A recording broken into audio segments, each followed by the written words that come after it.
Tennessee growing up, and she had taken me to a few of their Christmas parties, FedEx's Christmas parties at the old Falcon building. And so I grew up with FedEx and have always seen purple in the household. And so love the company. And as I was older, I started working towards my private pilot certificate and my instrument. And when I was on my instrument, I started realizing that training in aviation is very expensive. And so my mom was like, well, hey, FedEx could probably help with that. You should look into working with FedEx. So I started working with FedEx as a courier and driving around with them and going to the sort and throwing around boxes too. And they helped pay for my instrument rating. And after that, through a scholarship and education promotion that they endorsed at the time. And then after that, I realized it was going to be significantly more expensive. And so my mother was like, well, let me reach out to some people. Let me talk to some people. And she found some contacts through military. And she said, this might be a really good path. And so her and my father both had some contacts for me. And I reached out, and several people along the way helped me. And it was incredible. So I was able to get in my foot in the door with military and started flying and training with the UPT program, undergrad pilot training, and was hired on with the Alaska Air National Guard up in Fairbanks, Alaska. Flew the KC-135 and knew I wanted to get on with FedEx, so started flying regionals and then got on with FedEx. So it was a really neat path. And that sounds FedEx like is a great company, and excited. Yeah, no, that's fantastic. You got the roots here in the Mid-South.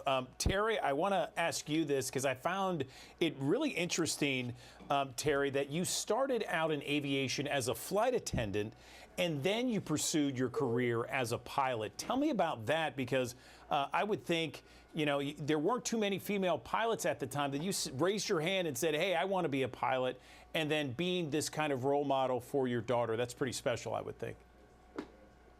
Thank you. I appreciate it. And it has been wonderful. It's been a wonderful path. But truth be told, I did not start out as a flight attendant. I started out as a skydiver. When I was young, I was a little girl in Australia, and we lived in the approach end of the airport there. And I looked up, and at the time in the 60s, that's what little girls would, inspired to do if they wanted to get into aviation. The idea of being a pilot wasn't an option. But so when I was little, I thought I wanted to be a flight attendant. I never did become a flight attendant, but I ended up flying corporate, and I actually worked for FedEx as a handler in the hub in Memphis as well. But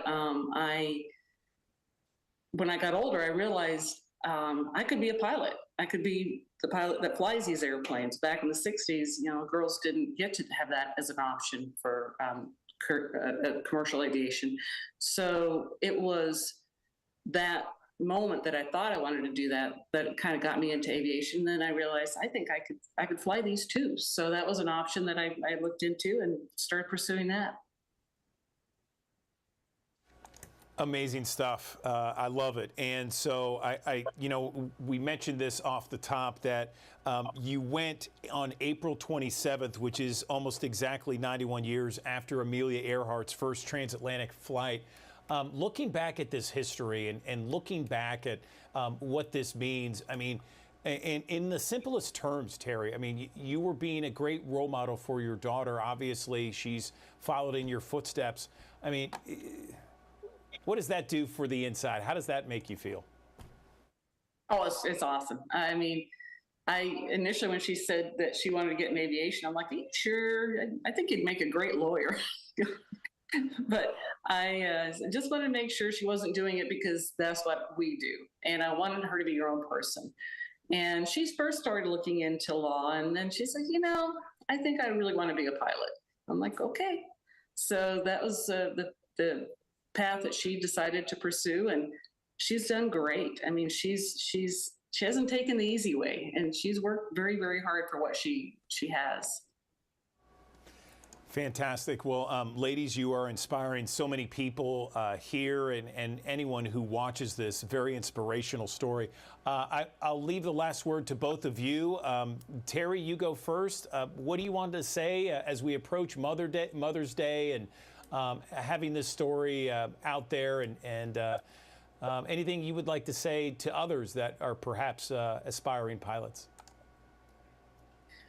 Go for your dreams. Go for it. And moms rock. I mean, you don't have to be a pilot. You don't have to be, an executive. You can be whatever you want to be. You can be a stay-at-home mom. You can do whatever you want to do. You don't have to do, label yourself. So happy Mother's Day to all the moms out there. And it's a tough job, but it's definitely worth it. The mothers, whatever you choose to do as a career, being a mom comes first.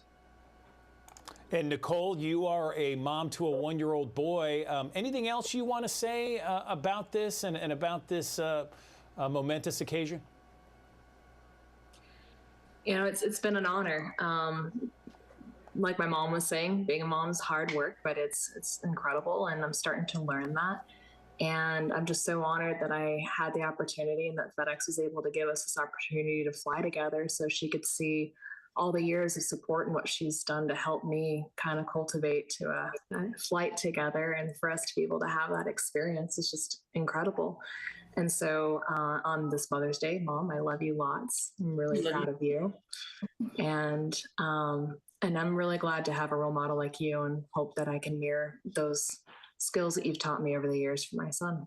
And to all the moms out there, and it's like, sometimes it feels like hard work, and I think sometimes we do mom shame where we feel like we need to do better or we're not doing everything we can. But if you're loving your child and being there for them, then you're doing it, and you're doing great, and that's awesome.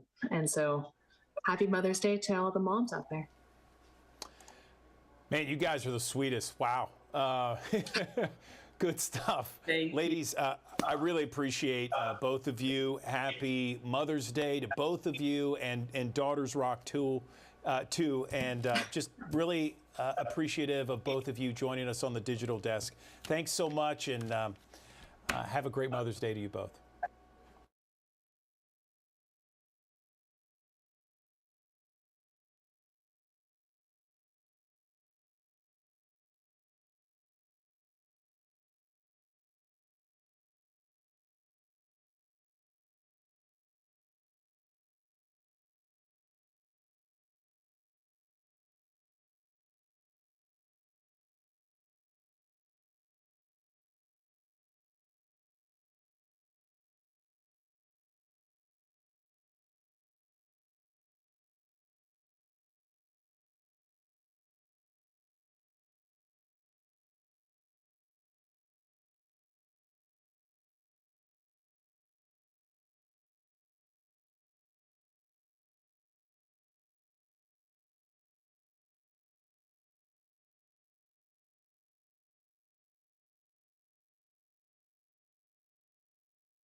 Good morning, everyone. Welcome back to the Action News 5 Digital Desk. I'm Andrew Douglas. Walking still remains an ideal exercise, especially for older adults aiming to increase their activity levels. There's so many benefits when it comes to walking. It's very simple, and it can do profound things for a person's health. Better sleep, regulated mental health, reduced risk of cardiovascular complications, and improved overall quality of life. Let's talk more about this issue with Dr. Jana Robinson, Medical Director of Oak Street Health. Dr. Robinson, good morning. Thank you for coming on the Digital Desk. Tell me more about why walking is so beneficial to some of the older Americans out there. Good morning.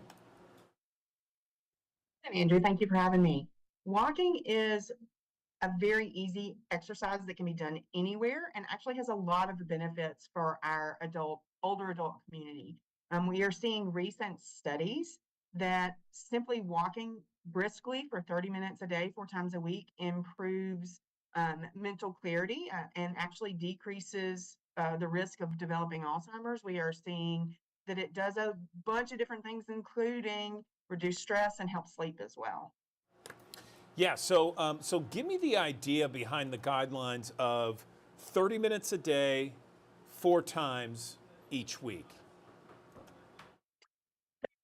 These guidelines come from a recent study that was published in the Journal of Alzheimer's Disease Reports. And they took a group of previously sedentary people between the ages of in their 70s and 80s. And they were also experiencing some mild cognitive decline. And they had them briskly walk for 30 minutes, 4 times a week. In just a few months, they actually saw improvement in their brain function. So that's where some of this recommendation comes from. There's also been several studies talking about the 10,000 step day rule, where a recent one showed for our older adults, people over the age of 65, getting in somewhere between 6,000 and 8,000 steps actually offer the same benefit as a young person or a younger person walking 10,000 steps a day. I'm curious about the mental health aspects. We know about the physical aspects of walking. Tell me about the cognition, and does it matter where you walk? Could it be an urban area, a rural area? Is there a difference? Are there more benefits with one or the other? What are you saying? There really aren't more benefits one way or another. Of course, being outside and nice weather is always beautiful. You get a little extra vitamin D, but walking in general, regardless of where you walk, does help your not only your physical health but your mental health as well. Um, there's a little bit of benefit to being outside and walking with other people. You get the socialization and reduce your isolation. Walking in the sunshine can help treat and decrease symptoms of seasonal depression, which is often associated with being inside in the winter. But walking in general just helps reduce stress and improve sleep quality. Yes, some places, unfortunately, in Memphis, there's a crime issue, and I guess people can drive and perhaps go to, Shelby Farms Park, and some other areas, maybe some parks. What would you recommend for someone who might be a little concerned about, going outside and walking?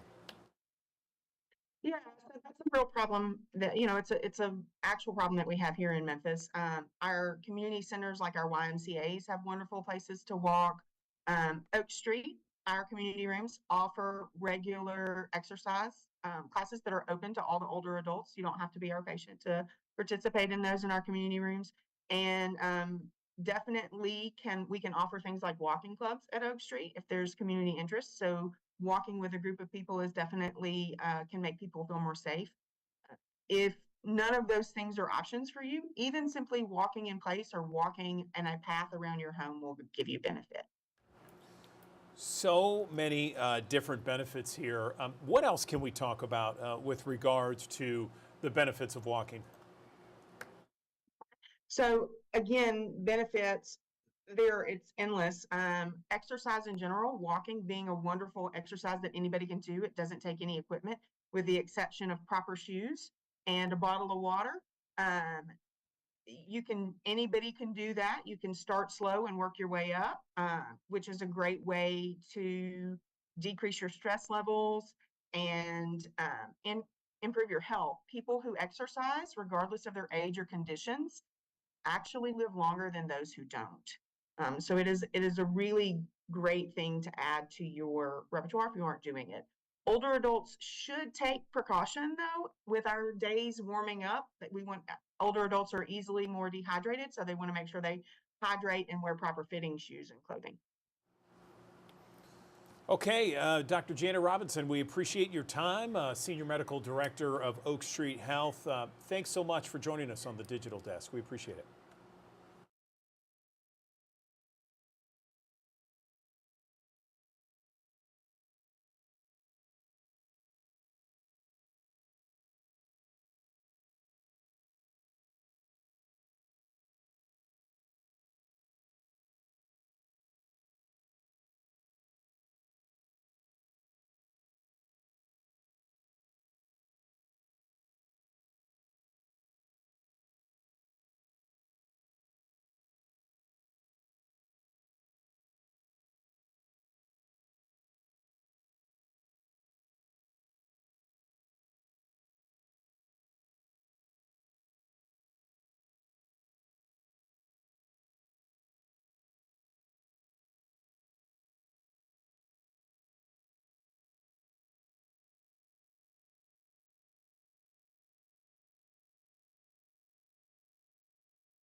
Good morning. Welcome back to the Action News 5 digital desk. You can see certainly there's a lot of wind out there. There's some rain, there's some clouds, storms on the way.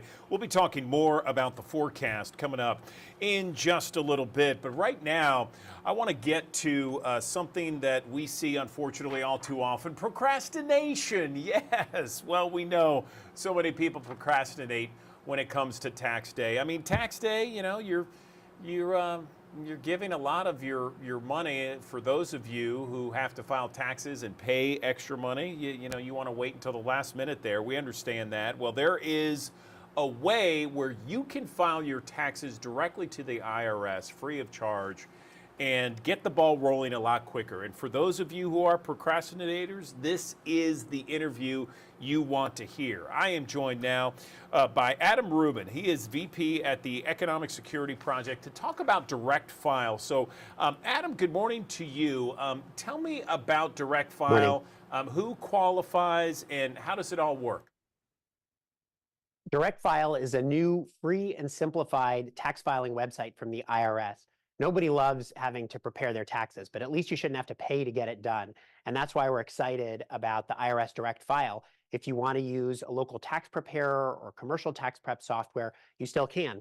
But if you want to be able to file for free from your phone or your computer, usually in less than an hour, now you've got IRS Direct File. It's a pilot this year, available in 12 states, including Tennessee, and it's for folks with simple tax filing situations. So mostly people who are employees who get their income reported on a W-2 form.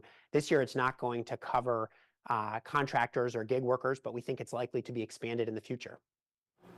Okay, so let's go step by step a little bit, Adam. How would it work?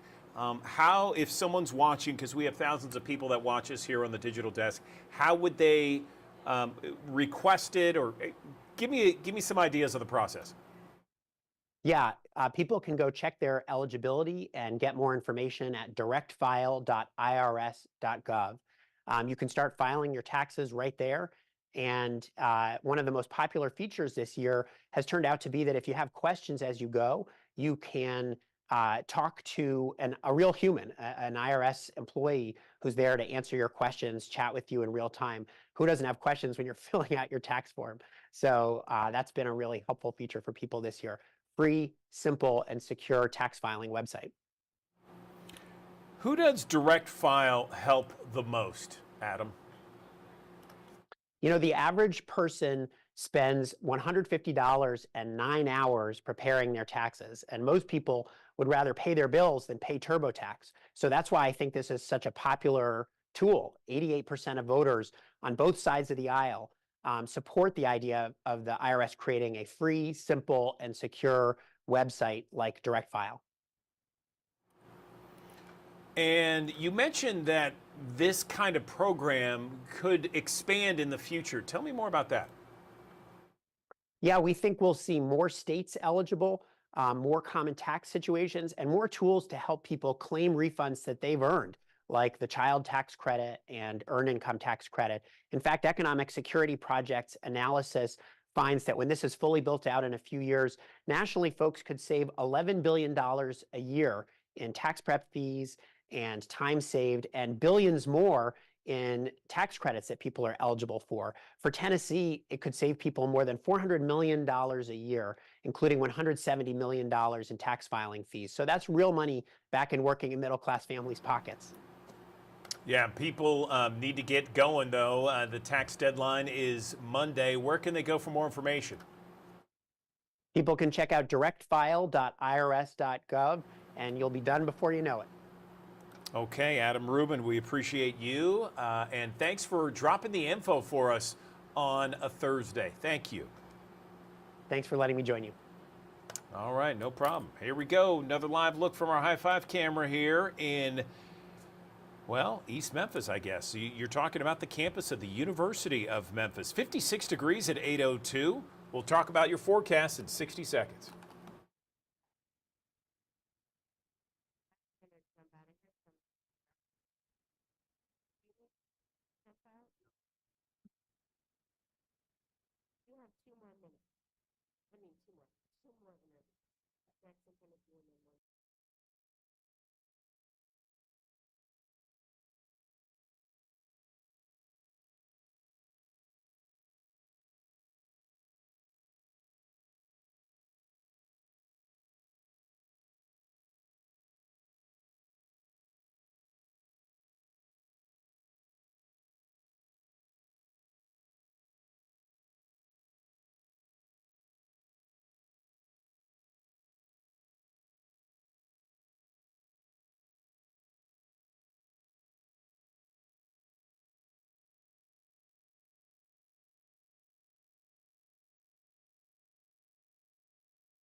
Thanks for joining us here on the Action News 5 Digital Desk here on a Thursday. Of course, a day that will feature rain on the front side of it and strong winds to go throughout the day ahead. But the strongest winds probably this morning, some gusts upwards of 40 to 50 miles per hour, not out of the realm of possibility as we go through the course of the morning hours as an area of low pressure continues to wind up and move across the Mid-South. Power outages, a slight chance of seeing that here as we go through the course of this morning into the early afternoon because of the saturated grounds that we have. Some trees could come tumbling down, some tree limbs could also mess with the power lines, and also just the power lines themselves could get unrooted as well. As you'll notice here on the First Alert Futurecast, again, we're still looking at that potential for some wind gusts, some pockets in through here where we could have some wind gusts upwards of 40 to 45 miles per hour, maybe as high as 50 in a couple spots.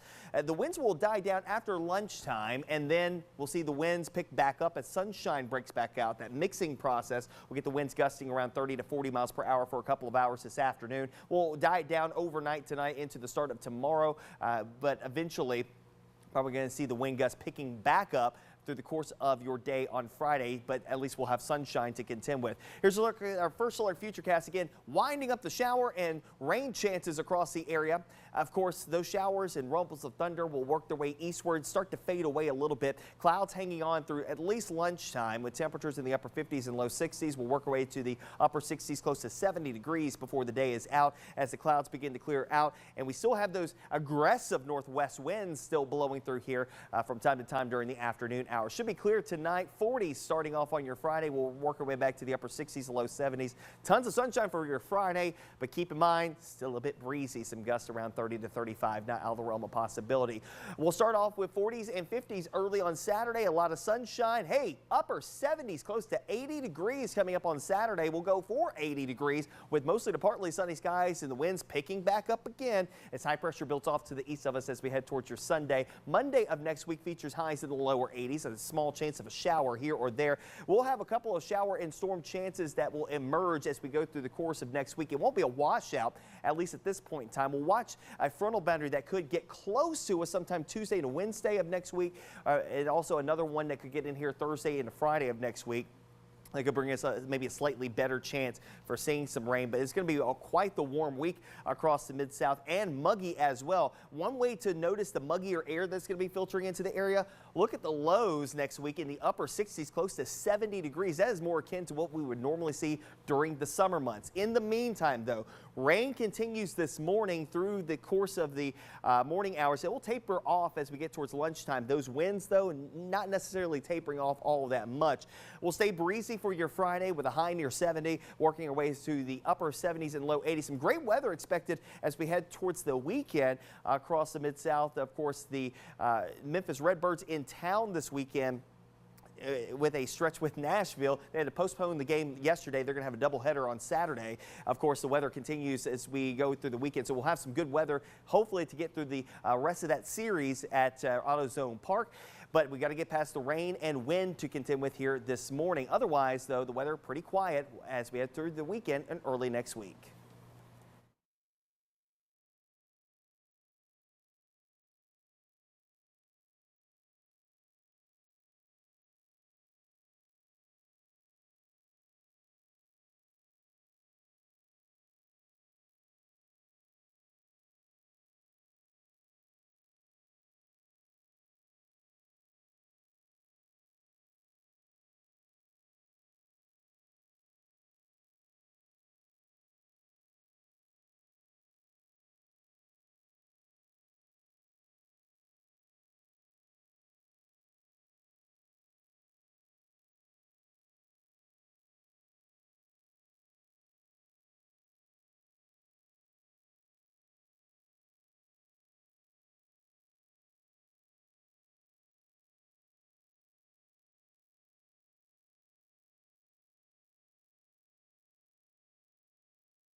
All right, Andrew Douglas back here in the Action News 5 Digital Desk. We know that temperatures are going to be heating up once again here in Memphis and the Mid-South. Summer, it's just a few weeks away. It starts next month. And, you know, when we're dealing with summer, we like to be outside. We like to do fun activities.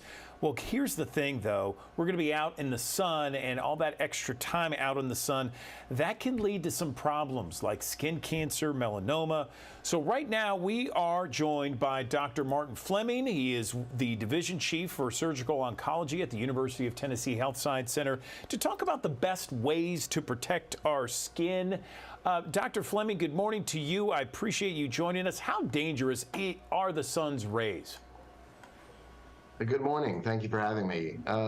Well, as you said, we all like to get outside and have fun, and this is the time of year to do it as we gear up our spring and summer. But the sun can cause significant damage to your skin over time. And some of the problems it causes, some minor skin cancers are really more nuisances than life-threatening issues. But others, like melanoma, can truly be life-threatening, and 10 to 12,000 people a year in the United States die of melanoma. So it's not an insignificant problem, and it's something to really be mindful of. Yeah, I remember talking with a dermatologist a number of years ago and an oncologist, and they told me the exact same thing. People don't realize how deadly melanoma can be. Let's talk a little bit about how skin cancer can affect the body overall. Sure. The skin is, we say, the largest organ of your body. It really is when you think of the surface area of the total body. And as styles have changed and activities have changed, styles being clothing styles have changed, the skin is more and more exposed to the sun than it was 50 years ago, 100 years ago. And then in this part of the country, in the Mid-South, there's a very large population of historically Scotch-Irish people with very fair complexions that migrated to the United States, immigrated to the United States, and migrated into the Deep South in the 1800s and became farmers. So we have a big population of people with skin that wasn't intended to be exposed to this kind of sun, who are over years getting a cumulative exposure that can cause some significant damage. I know that there are certain types of skin cancer that are, I guess, more deadlier than others. Can you go through the basic types Sure. of skin cancer and who is most at risk? Sure. Starting with the different types, the most common type of skin cancer that we encounter is basal cell carcinoma. Basal cell carcinoma is very frequent. Every dermatologist in the country takes care of them on a regular basis. They are often in older folks that have had a lot of sun exposure over time, and often on the face and forehead and scalp of people with a lot of sun exposure. They don't spread, with rare exceptions. They're a local nuisance that needs to be dealt with. They are cancers, and they need to be removed. And if left untreated, they can become massive in size and a huge problem. But at their initial stages, they're very small and just need to be removed. The next is squamous cell carcinoma. It is also not very aggressive, usually also in a small office procedure, but there's a small, about 10% subset of those that actually can be very aggressive and spread to lymph nodes and cause life-threatening problems. But in general, basal cells and squamous cells are less concerning. Then less common, but much more aggressive, are something called Merkel cell carcinoma, which is very rare, but we see plenty of it because of sun exposure. And then melanoma, which is actually much more frequent than people might realize. Melanoma is, if found very, very early, is very curable, very treatable, and a procedure that's larger than an office procedure usually, but certainly an outpatient surgery that can take care of the situation permanently. If not treated, though, and progressing over time, it can spread rapidly and wildly throughout the body and become a life-threatening problem. So the people most at risk for all these types of skin cancers are the people with the most sun exposure over a long period of time. It's not a sunburn that you got 2 weeks ago or even last summer. It's sun exposure from a very early age. I grew up here in Memphis, and I mean, we didn't even know what sunscreen was when I was a kid. And sunscreen for me was a T-shirt. If you got too much sun, you just put on a T-shirt. But that kind of exposure over time, especially people with fair complexions, classically people with blue eyes or green eyes, red or auburn hair, blonde hair, and more than one significant sunburn as a child. I see patients, and they usually can tell me a story of some time when they had a sunburn that was bad enough that they were truly sick. They were in bed with blisters and feeling bad for several days. That type of sunburn is at an early age really sets people up for problems in the future. And so it really becomes a situation where vigilance and surveillance is the way to take care of it. We can't prevent them from happening from something that, sun exposure 30 years ago, but we know that if we find them early and we take care of them, they're definitely curable and treatable. What about the symptoms? I've always heard that if you have a mole that's kind of growing, to maybe get it checked out by a dermatologist. Give me some ideas, some symptoms Sure. for folks. Yeah. The things we see that melanoma can start from nothing, or it can be a mole or a freckle that starts to change over time. So some guidelines we tell people that are pretty easy to remember, and it's a rubric on purpose. The letter A stands for asymmetry. So if you have something that's not round or oval, but kind of a strange shape, sometimes going out in more than one dimension in a weird way. B is for border irregularity, meaning the edge of the pigmented lesion doesn't stop cleanly. It kind of feathers out and disappears into the normal looking skin. C is for color variation.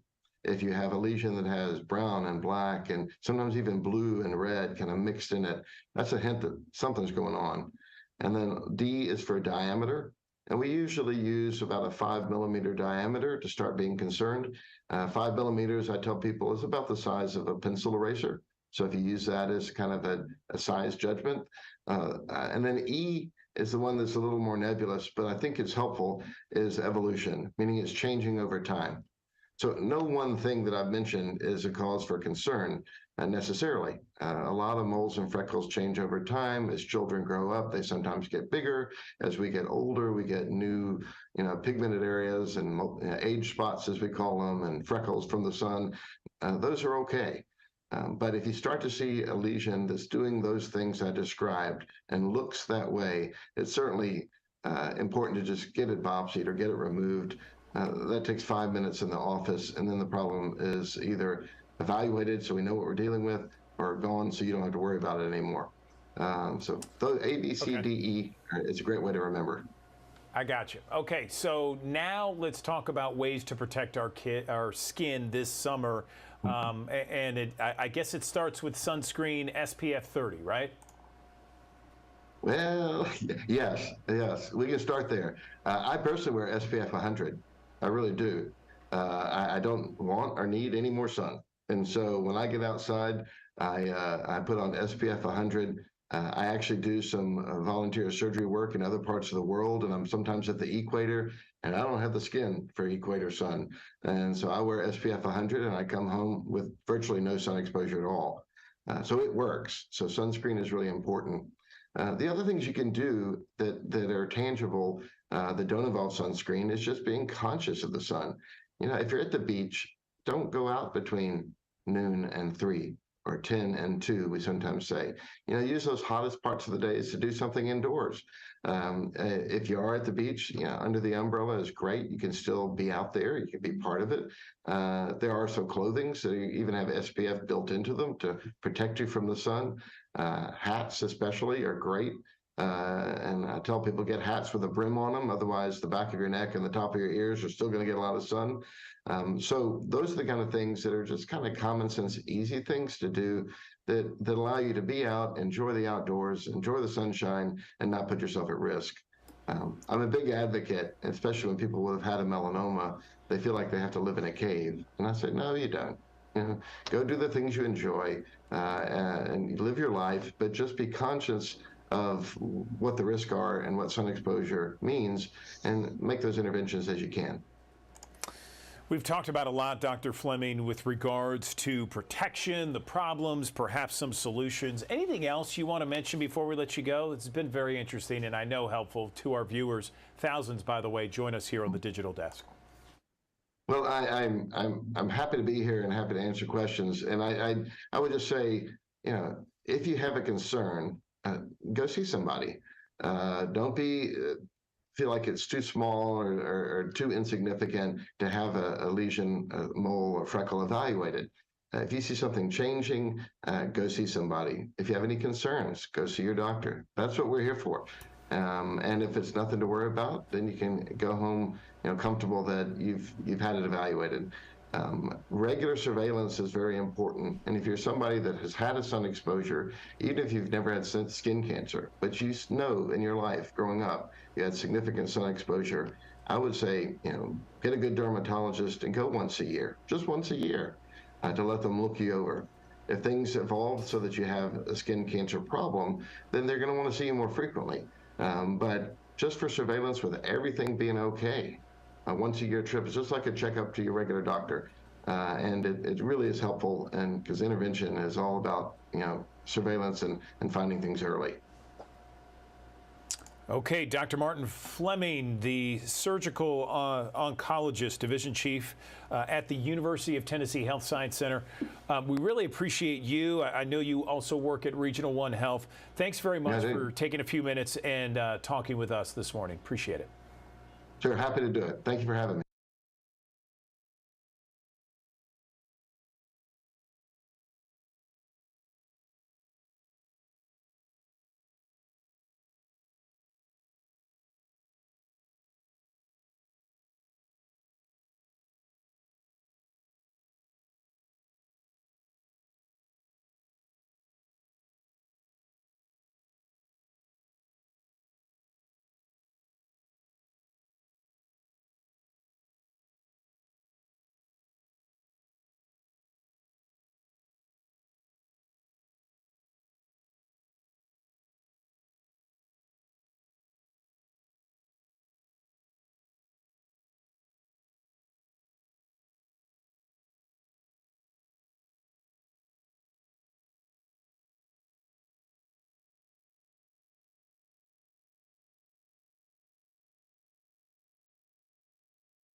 For decades, fluoride has been added to most of our tap water to help protect against cavities.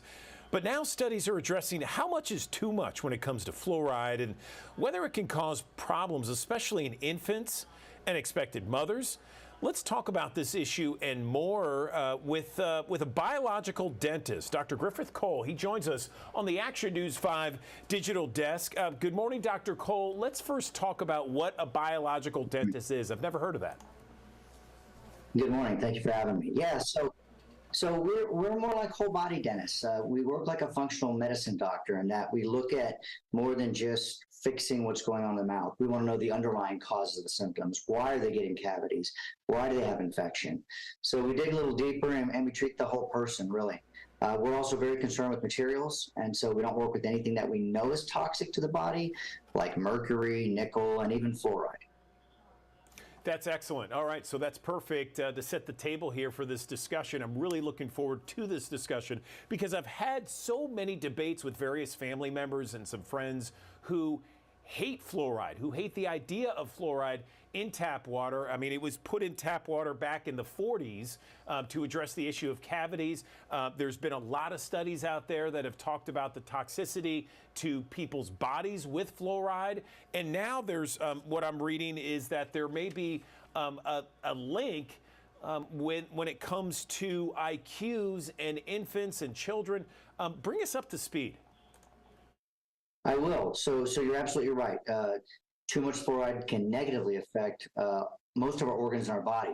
And now we know brain function and activity. And how we know that is the National Toxicology Program, which works under Health and Human Services. Their job is to look at substances that are harmful to the environment and let us know. And they looked at these reports and found absolute brain impairments, including lower IQ, as you mentioned, in babies born to pregnant moms who ingested fluoridated water during pregnancy. Now, I've always heard, Dr. Cole, that the amount of fluoride that's in tap water is so small and so minute that it wouldn't really affect people's bodies. Is that, I mean, I guess that's one argument, but, my thought is Well, if it's any kind of poison, why put it in at all? I mean, do the negatives outweigh the positives? Where currently is this issue? Because I've seen some communities across the country removing it from their tap water because there's been such a backlash. Yeah, so your statements are absolutely accurate in that there are many people who are now realizing that not only is it not effective, it's not doing its intended function, but it's actually very harmful. And keep in mind, too, that fluoride, when you get fluoride in your body, when you drink it, your body can only metabolize and get rid of about half of that. So the other half stays in your body indefinitely. So this is an accumulative effect, right? And that's the problem with it. Drinking it is not what we need to do. So, and now we know that we are getting too much. And in fact, Health and Human Services has lowered the level that's allowed to be added to water supplies because they're noticing children are getting these spots on their teeth, this tooth fluorosis, these white spots. Every 2 out of 5 kids has that now in this country. And we get it in these other things too, right? Like bottled drinks, we get it in some dietary supplements, mouth rinses, toothpaste, and even a lot of prescription medications.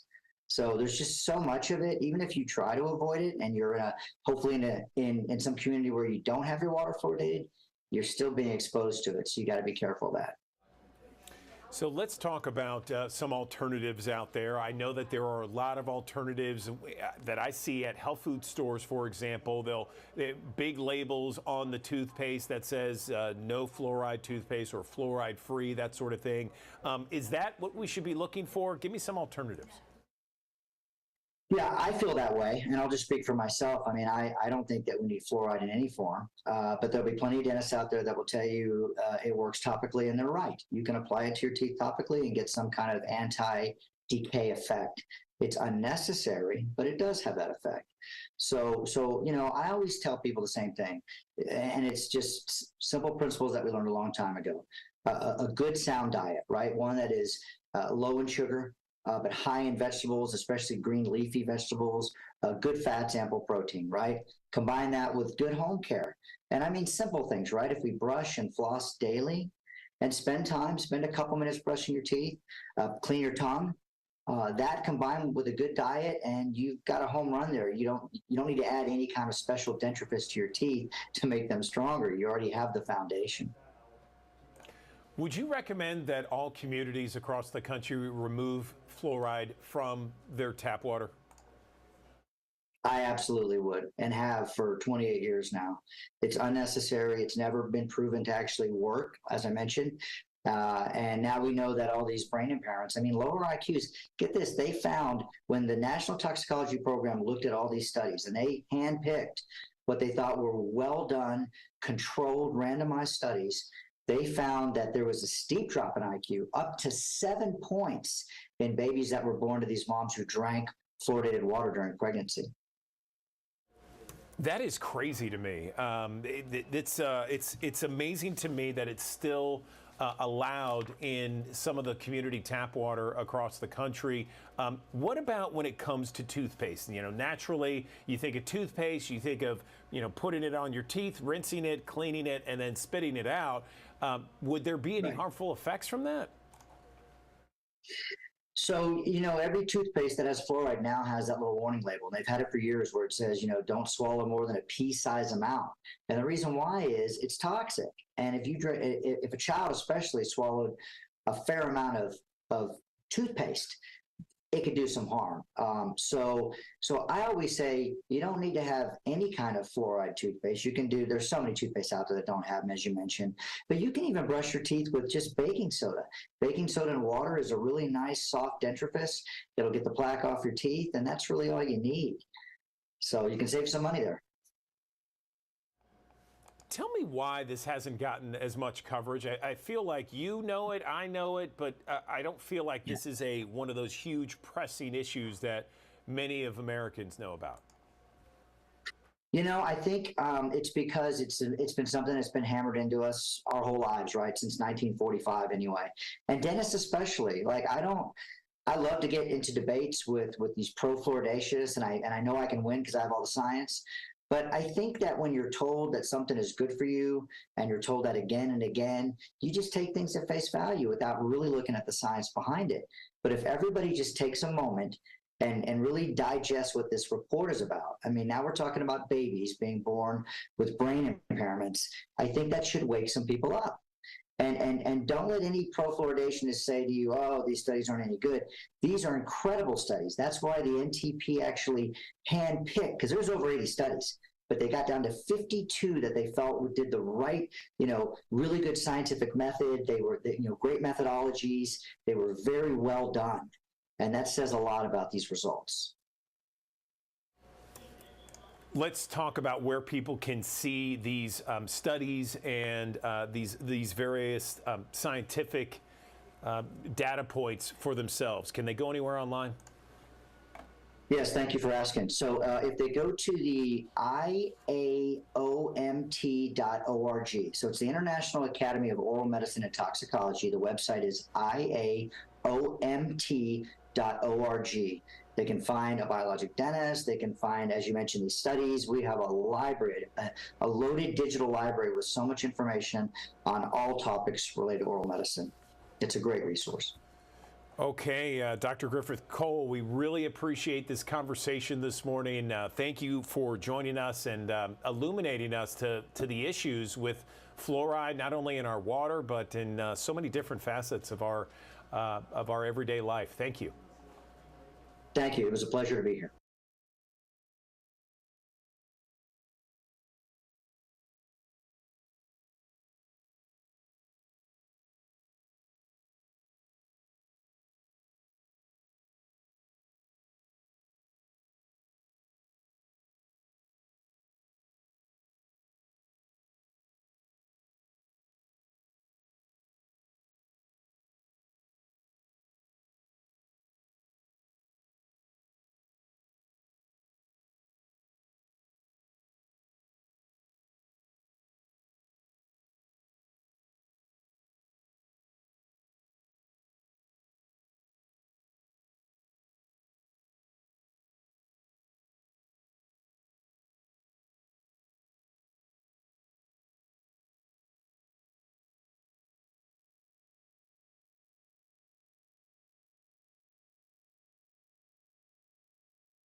Thanks for joining us here on the Action News 5 Digital Desk here on a Thursday. Of course, a day that will feature rain on the front side of it and strong winds to go throughout the day ahead. But the strongest winds probably this morning, some gusts upwards of 40 to 50 miles per hour, not out of the realm of possibility as we go through the course of the morning hours as an area of low pressure continues to wind up and move across the Mid-South. Power outages, a slight chance of seeing that here as we go through the course of this morning into the early afternoon because of the saturated grounds that we have. Some trees could come tumbling down, some tree limbs could also mess with the power lines, and also just the power lines themselves could get unrooted as well. As you'll notice here on the First Alert Futurecast, again, we're still looking at that potential for some wind gusts, some pockets in through here where we could have some wind gusts upwards of 40 to 45 miles per hour, maybe as high as 50 in a couple spots. The winds will die down after lunchtime, and then we'll see the winds pick back up as sunshine breaks back out. That mixing process will get the winds gusting around 30 to 40 miles per hour for a couple of hours this afternoon. We'll die down overnight tonight into the start of tomorrow, but eventually probably going to see the wind gusts picking back up through the course of your day on Friday, but at least we'll have sunshine to contend with. Here's a look at our First Alert Futurecast again, winding up the shower and rain chances across the area.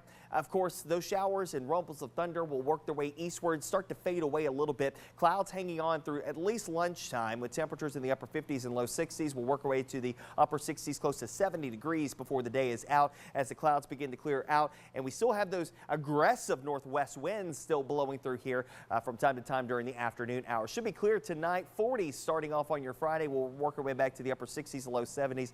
Tons of sunshine for your Friday, but keep in mind, still a bit breezy. Some gusts around 30 to 35, not out of the realm of possibility.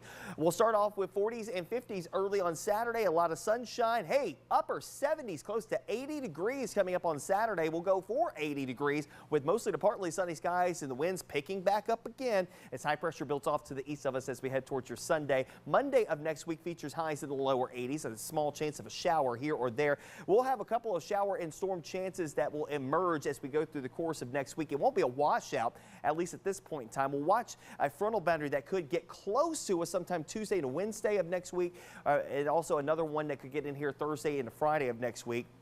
That could bring us maybe a slightly better chance for seeing some rain, but it's going to be quite the warm week across the Mid-South and muggy as well. One way to notice the muggier air that's going to be filtering into the area, look at the lows next week in the upper 60s, close to 70 degrees. That is more akin to what we would normally see during the summer months. In the meantime, though, rain continues this morning through the course of the morning hours. It will taper off as we get towards lunchtime. Those winds, though, not necessarily tapering off all that much.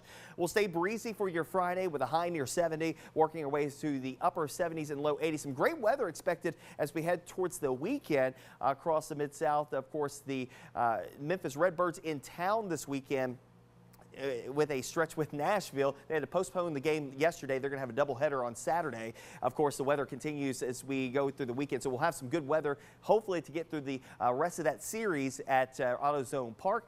But we got to get past the rain and wind to contend with here this morning. Otherwise, though, the weather pretty quiet as we head through the weekend and early next week.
Andrew Douglas here in the Action News 5 Digital Desk. Did you know that more than 16 million Americans are diagnosed with attention deficit hyperactivity disorder, known as ADHD? It ranges from children, teens, to adults. And right now, there is a nationwide shortage of the medications used to treat ADHD. In fact, the FDA announced the shortage back in October, blaming manufacturing delays. But there are researchers and experts that say the shortage is more about an increase in demand. ADHD diagnoses have spiked significantly during the pandemic. Let's bring in someone to talk more about this issue. I'm joined now by Dr. Greg Mattingly, the Associate Clinical Professor of Washington University, physician as well. Good morning, doctor. Let's talk about, first off, I know what ADHD is, but for our audience and viewers, can you talk a little bit in layman's terms about what ADHD is and how common it has become? Good morning. Good morning. So ADHD, is probably many of your listeners know, it's a common condition.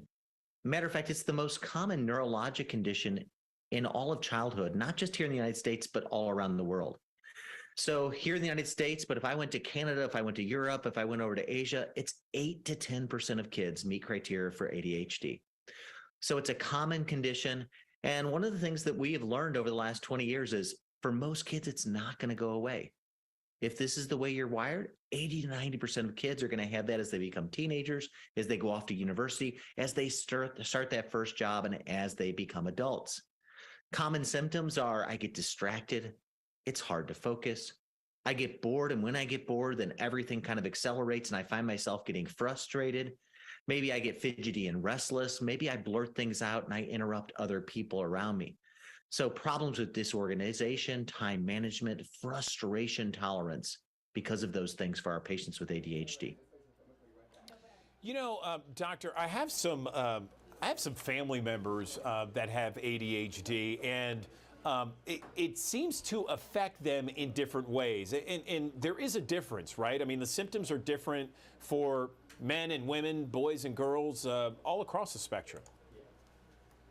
100%. And that's why the answers are not going to be one size fit all answers either. So some people have ADHD and they have a lot of the hyperactivity when they're kids. Other people, it's a lot of disorganization. It's hard to concentrate. I get overwhelmed by things. I have a lot of anxiety because of that, and I get frustrated. Some of them have a hard time shutting their brain off at night. Falling asleep at night because my brain is still going can be a frustration for some of our patients with ADHD. And then some of our adults with ADHD can be problems around my temper. I get frustrated, I tend to blow. So how do you learn to modulate that as one of your symptoms that's a result of having ADHD? So you are the president-elect of the American Professional Society of ADHD-related disorders. Can you talk about how ADHD is typically treated these days? I know everyone has the idea of medication, and there's different medications, right?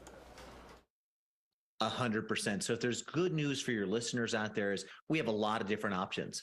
When I was first in practice 30 years ago, our options were just short-acting stimulants, and you had to take them multiple times a day.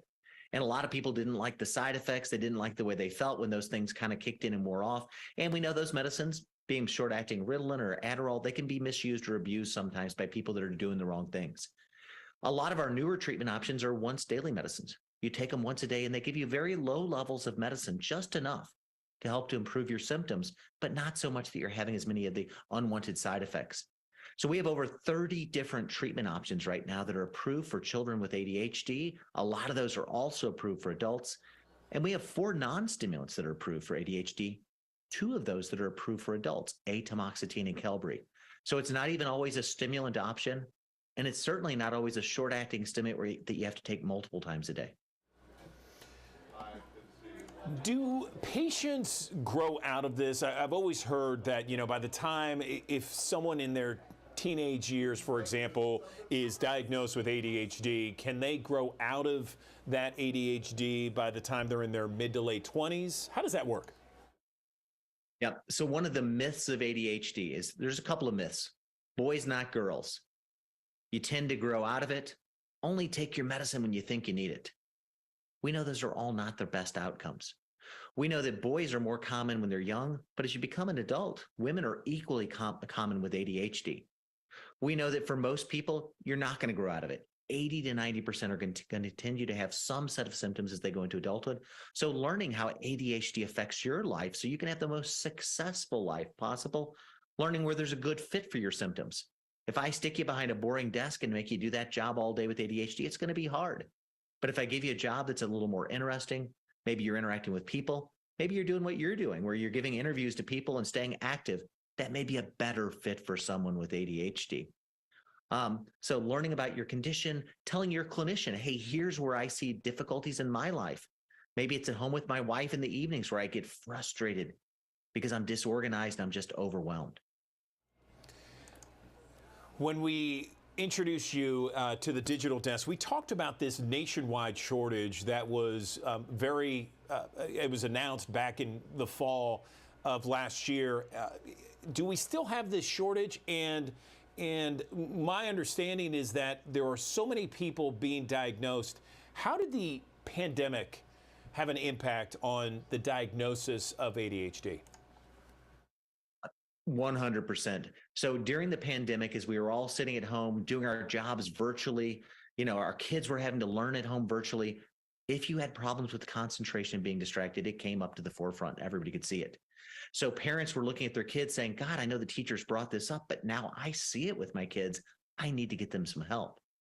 Parents themselves looked at themselves and they said, God, I'm overwhelmed with this. I've always been wired this way, but in this current digital world, this is just overwhelming. So the rates of ADHD and people coming in for help did go up during the pandemic. Then we had a fixed supply of medications out there. And that supply is probably not going to go up, especially the supply of short-acting stimulants. So if you have increased demand with a fixed supply, that led to a nationwide shortage. Has that shortage gotten any better? Where are we on that? Yeah, unfortunately, it has not, especially with certain of them. Short-acting stimulants are in short supply all across the country. Here in Missouri, but if I went out to Washington, D.C., if I went to Baltimore, if I went to California, short-acting stimulants are in short supply, and they're probably going to stay that way. So that's made us all examine with our patients, are there other long-acting, once-daily treatments that may help to manage your symptoms, may even be a better fit for your symptoms, because those medicines do tend to have a better supply these days. Let's talk about those different options because, yeah, if the shortage is going to stick around a while, let's talk about different treatments. Of course. So I'll just give you a bunch of names you may want to think about with your clinician. And once again, this is a personal choice with you and your clinician. We have a long-acting amphetamine called Vyvanse that still tends to have pretty good supply, and there's an even longer-lasting one called Mydayis that has long supply. We have various versions of Concerta. Some of those are generic, some of them are not. Some of those are available, some are a little harder to get a hold of. And then we have some methylphenidates that come in a beaded formulation called Focalin or Metadate that tend to be available right now.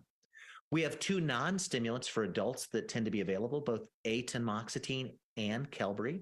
Both have pretty good supply all across the country. So I think those are some of the names you may think about. So we have shortages of some of the types of ADHD medicines, but we have other versions that are in pretty good supply. You know, this has been an interesting interview, Doctor, and something that's revealing to so many out there. We have thousands of viewers each and every morning joining us here, and I know that either someone knows or has a friend or perhaps a family member with ADHD. Where can they go to get some more information on what we talked about and any other questions they may have? I'll give you 2 resources. One is a group called CHAD, and CHAD makes a magazine once a month called Attitude. And CHAD is a group of patients that have ADHD that are advocates that put together these resources. So Attitude's a once a month magazine. In addition, APSARD, the organization that's a group of researchers, teachers, doctors, nurses, psychologists, apsard.org, has a lot of resources and can steer you in places to learn more about ADHD. You know, this has been a great interview. Dr. Greg Mattingly, Associate Clinical Professor, Washington University, and we really appreciate your time this morning. Thanks very much. Thank you.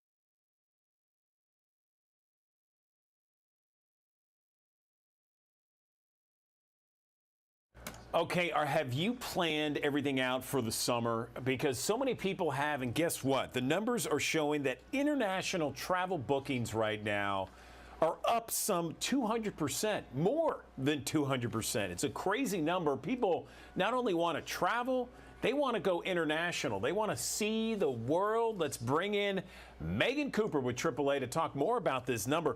An extraordinary number, but I have to say, Megan, my family and I this past spring break, we went to Costa Rica, and it was fabulous. Our producer, Amanda Hansen's got an amazing honeymoon plan internationally. I mean, I can totally get it. People are just ready to go. What are some of the reasons? So people are more comfortable with traveling. We've seen that trend over the last couple of years, but people are ready to go. They're ready to get out and see new places. And, we're seeing that reflected in our travel bookings. So we're up 200% on international travel bookings compared to last year.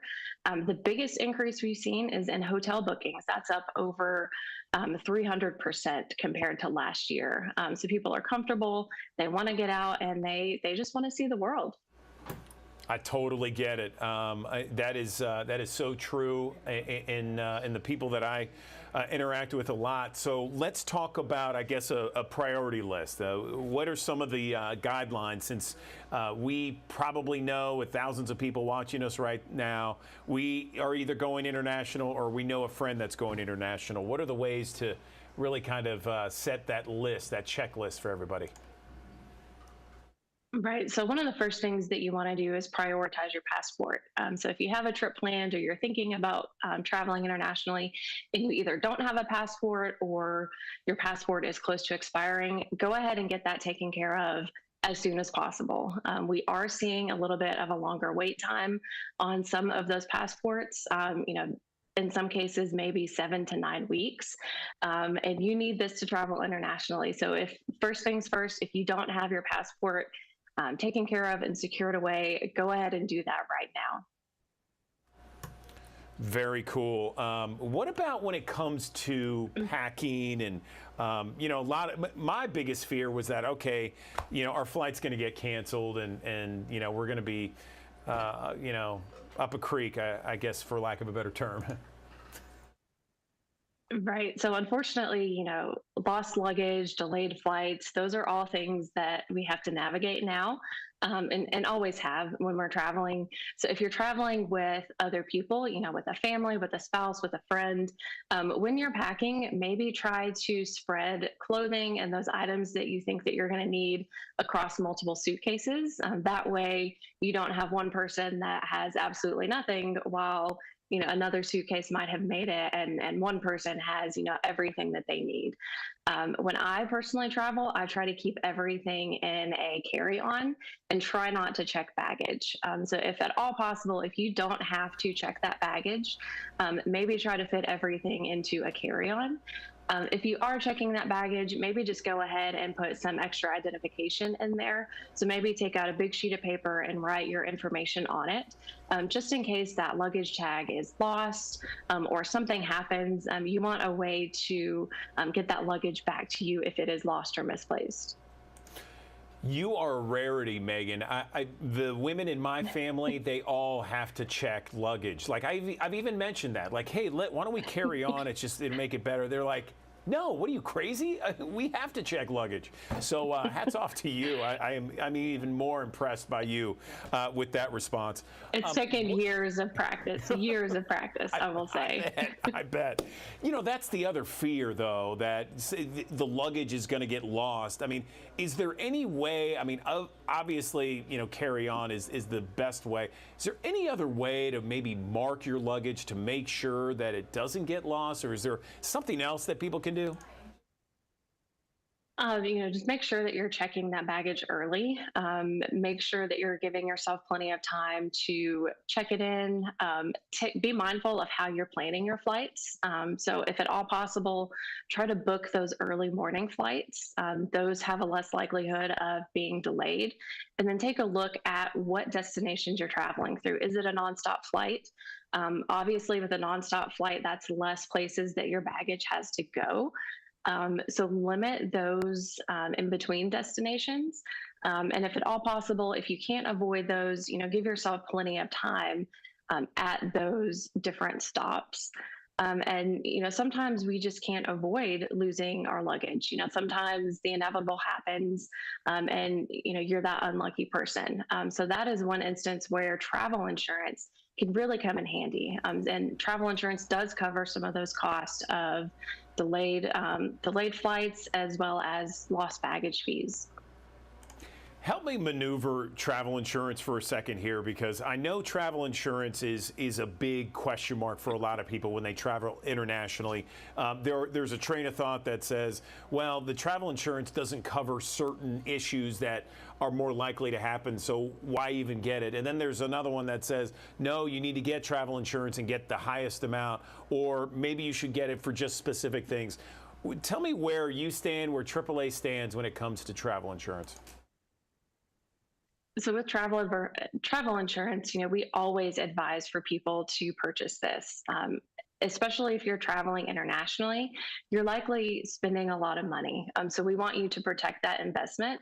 If anything happens, if you get sick, if you can't go on that vacation, if something happens while you're on that vacation, we want you to be able to get that investment back if you at all possibly can. So with travel insurance, there are different options. So depending on what you're booking, how you're traveling, it really can be beneficial. So with those different types of travel insurance, of course, some things are covered, some things are not covered. And I think it ultimately comes down to that personal choice and how comfortable with risk that you are.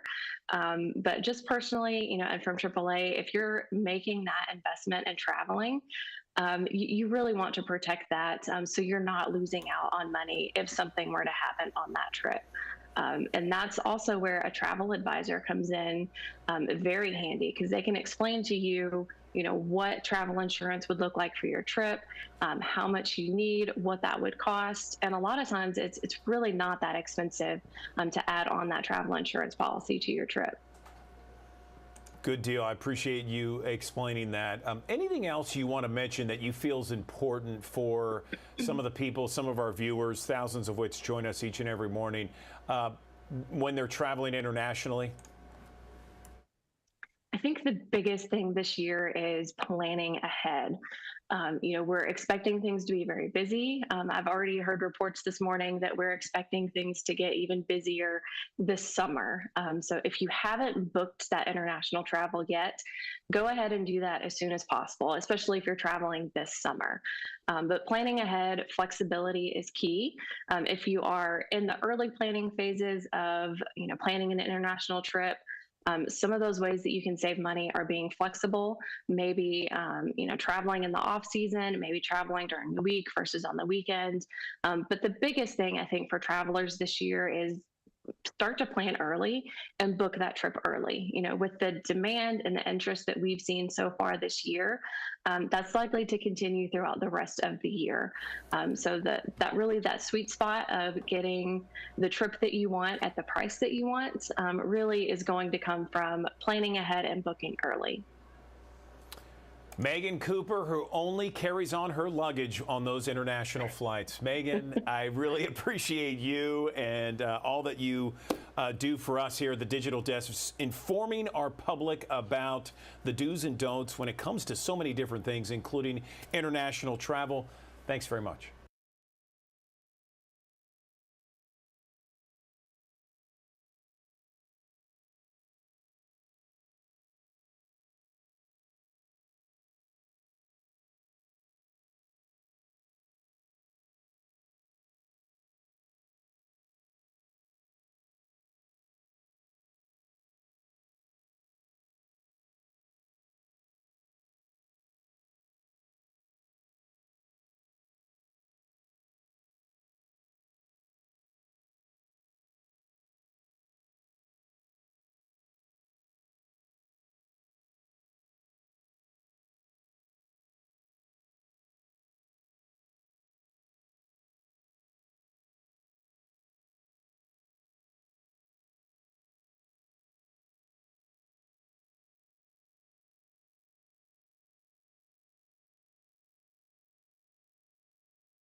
Thanks for joining us here on the Action News 5 Digital Desk here on a Thursday. Of course, a day that will feature rain on the front side of it and strong winds to go throughout the day ahead. But the strongest winds probably this morning, some gusts upwards of 40 to 50 miles per hour, not out of the realm of possibility as we go through the course of the morning hours as an area of low pressure continues to wind up and move across the Mid-South. Power outages, a slight chance of seeing that here as we go through the course of this morning into the early afternoon because of the saturated grounds that we have. Some trees could come tumbling down, some tree limbs could also mess with the power lines, and also just the power lines themselves could get unrooted as well. As you'll notice here on the First Alert Futurecast, again, we're still looking at that potential for some wind gusts, some pockets in through here where we could have some wind gusts upwards of 40 to 45 miles per hour, maybe as high as 50 in a couple spots. The winds will die down after lunchtime, and then we'll see the winds pick back up as sunshine breaks back out. That mixing process will get the winds gusting around 30 to 40 miles per hour for a couple of hours this afternoon. We'll die down overnight tonight into the start of tomorrow, but eventually probably going to see the wind gusts picking back up through the course of your day on Friday, but at least we'll have sunshine to contend with. Here's a look at our First Alert Futurecast again, winding up the shower and rain chances across the area. Of course, those showers and rumbles of thunder will work their way eastward, start to fade away a little bit. Clouds hanging on through at least lunchtime with temperatures in the upper 50s and low 60s. We'll work our way to the upper 60s, close to 70 degrees before the day is out as the clouds begin to clear out. And we still have those aggressive northwest winds still blowing through here from time to time during the afternoon hours. Should be clear tonight. 40s starting off on your Friday. We'll work our way back to the upper 60s, low 70s. Tons of sunshine for your Friday, but keep in mind, still a bit breezy. Some gusts around 30 to 35, not out of the realm of possibility. We'll start off with 40s and 50s early on Saturday. A lot of sunshine. Hey, upper 70s, close to 80 degrees coming up on Saturday. We'll go for 80 degrees with mostly to partly sunny skies and the winds picking back up again as high pressure builds off to the east of us as we head towards your Sunday. Monday of next week features highs in the lower 80s and a small chance of a shower here or there. We'll have a couple of shower and storm chances that will emerge as we go through the course of next week. It won't be a washout, at least at this point in time. We'll watch a frontal boundary that could get close to us sometime Tuesday to Wednesday of next week, and also another one that could get in here Thursday and Friday of next week. That could bring us maybe a slightly better chance for seeing some rain, but it's going to be quite the warm week across the Mid-South and muggy as well. One way to notice the muggier air that's going to be filtering into the area, look at the lows next week in the upper 60s, close to 70 degrees. That is more akin to what we would normally see during the summer months. In the meantime, though, rain continues this morning through the course of the morning hours. It will taper off as we get towards lunchtime. Those winds, though, not necessarily tapering off all that much. We'll stay breezy for your Friday with a high near 70, working our way to the upper 70s and low 80s. Some great weather expected as we head towards the weekend across the Mid-South. Of course, the Memphis Redbirds in town this weekend with a stretch with Nashville. They had to postpone the game yesterday. They're going to have a doubleheader on Saturday. Of course, the weather continues as we go through the weekend, so we'll have some good weather, hopefully, to get through the rest of that series at AutoZone Park.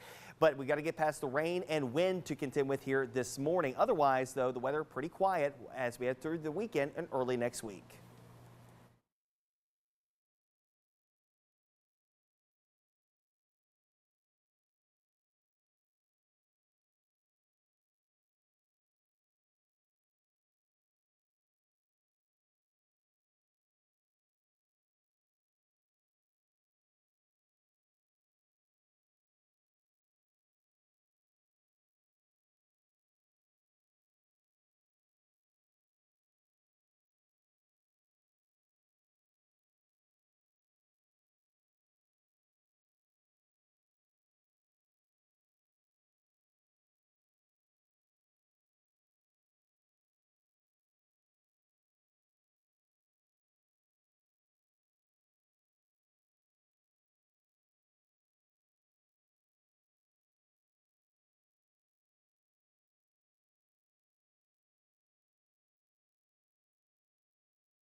All right, switching gears a little bit here in the Action News 5 digital desk. We've been talking about the month of May being Mental Health Awareness Month. We are joined now by Renee Dillard. She is Methodist Le Bonheur's Director of Employee Assistance, and she's going to talk to us about taking small steps each day to improve our overall mental health.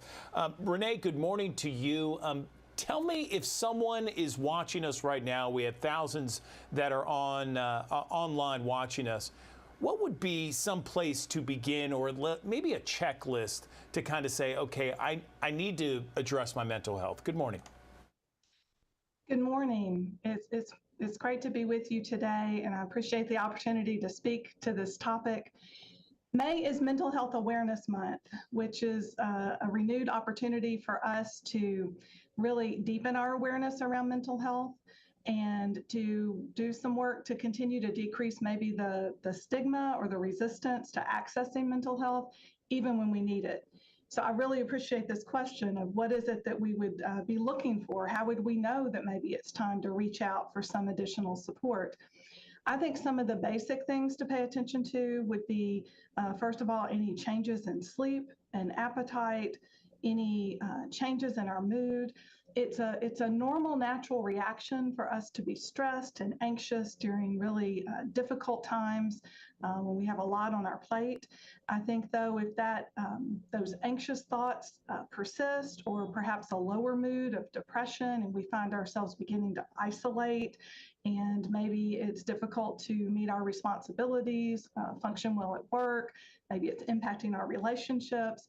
These are some of the signs to be watching for, so that we know that, yes, this is the time that I can remember that something's going on and I do not have to handle this all by myself. There are resources and helps available.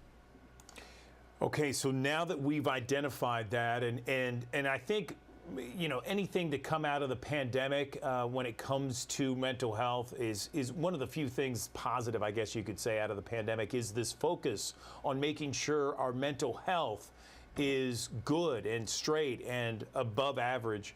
And so if we identify that perhaps maybe we have a problem, what are some steps, some guidelines, maybe bullet points that we can do to really kind of get us back into feeling more like ourselves? It's important to begin with the foundation. Just a reality of being human is that we have particular needs. The good news is that some of the practices that we know are good for our physical health are also good for our mental health. So I always think it's important to begin with the foundation. Are we getting enough sleep?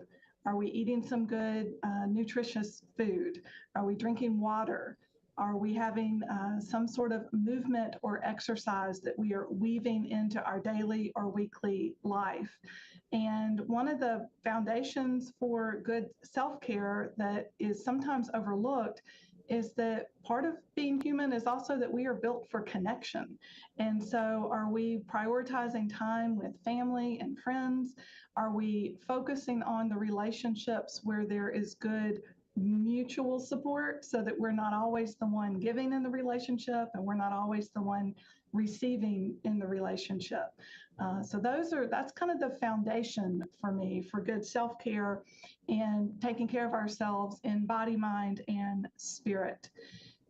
Beyond that foundation, I think there are some really interesting practices that we can weave in really small ways, and yet they have a large impact.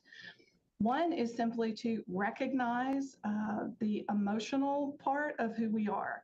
Sometimes our tendency is that because some of those feelings are uncomfortable when we are worried or scared or really sad or angry even, is that we tend to tuck all of that away. And again, emotions are simply part of being human. And eventually we can tuck those away for a little while and that'll work, but they're going to come out one way or another, maybe with some irritability, again, some impact on our relationships. And sometimes holding all that in can begin to impact our physical health in some detrimental ways as well. So it helps to just put language to what we're feeling, simply name it for what it is and kind of give ourselves some permission to feel it. And that alone sometimes will give those emotions a little bit of room to move. And then we can kind of deal with that and be on our way. I totally agree. I mean, I love what you brought up, you know, just kind of like mindfulness, eat well, get some sunlight, spend time in nature, you know, these types of things, set out a connection, plenty of sleep. Let's say someone who's watching right now has done all those things and they are saying, you know what, Renee, I still don't feel myself. I still don't feel like I am back to where I used to be. What do you tell that person? At what point do we say, maybe I should see a professional? I appreciate that question. And it gives me an opportunity to clarify that a lot of these practices do not make the stressors in our life go away. Sometimes we are really in the midst of some heavy grief and loss in our life. And so these practices will not necessarily diminish that. They can help us continue to move forward in the midst of challenging times, helping us to be a little more centered, a little more grounded, even as we're carrying what feels like a heavy weight for many of us at this particular season. If you find that these kind of practices, beginning to prioritize a little bit of self-care, making sure that this foundation is in place, and as you've said, even then, your mood is still not where it typically would be or where you would want it to be, you're still having these impacts in your life, that's the time to reach out for some help. Again, it's important to remember that you do not have to walk through that alone. We have some tremendous resources available. One great resource through Methodist Healthcare is the Dennis H. Jones Living Well Network, and that's a connecting resource. So anyone can call the Dennis H. Jones Living Well Network at 762-8558 and speak with a mental health provider, have a phone consultation, and then that provider can connect the caller with whatever the appropriate resource is in the community. So that's a tremendous way to make that first call, get connected somewhere, and take that next step toward really fostering good mental health in our lives. 988, that is another one. That's a hotline that's 24/7, right? And do they do the same thing? So the 988 number is a tremendous resource as well. If anyone listening now or perhaps pulling this up later is in a moment of crisis, you can call or text 988 and speak with someone right away. If you're having thoughts of suicide, thoughts of harming yourself, or in any kind of mental health crisis, 988 is an immediate access to speak with someone. Renee, we've hit on a bunch of topics. Anything else you want to mention before we let you go? Never underestimate the power of a good deep breath, or perhaps just a stretch. I know it may seem, if you're in an office with other people, it may seem uncomfortable, but just stretching and coming back into ourself and into the moment, and a good deep breath can again help keep us centered and grounded, even in the midst of all that is going on around us.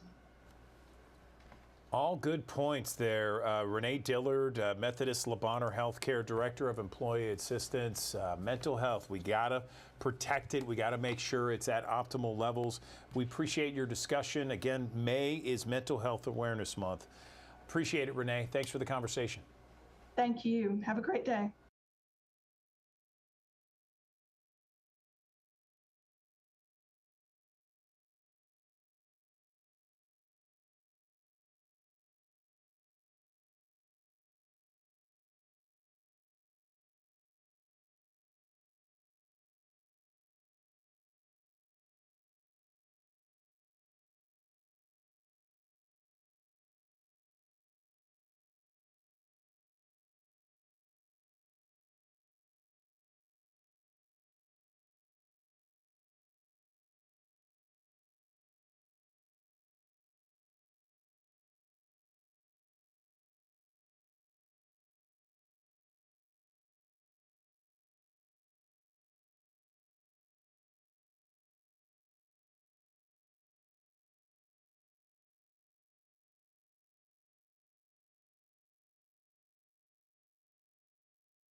Good morning, everyone. The next time you get a checkup or a physical, don't be surprised if your doctor prescribes a walk. Yes, a walk, because studies have shown recently that walking just 30 to 60 minutes a day can drastically improve your health, can also reduce the risk of diseases like diabetes, heart disease, and cancer. Let's bring in Dr. Antonio Gutierrez. He's an American Heart Association volunteer expert to talk more about how a walk can have so many improvements when it comes to our health. Good morning, doctor. Let's talk about some of the health benefits of just walking every day.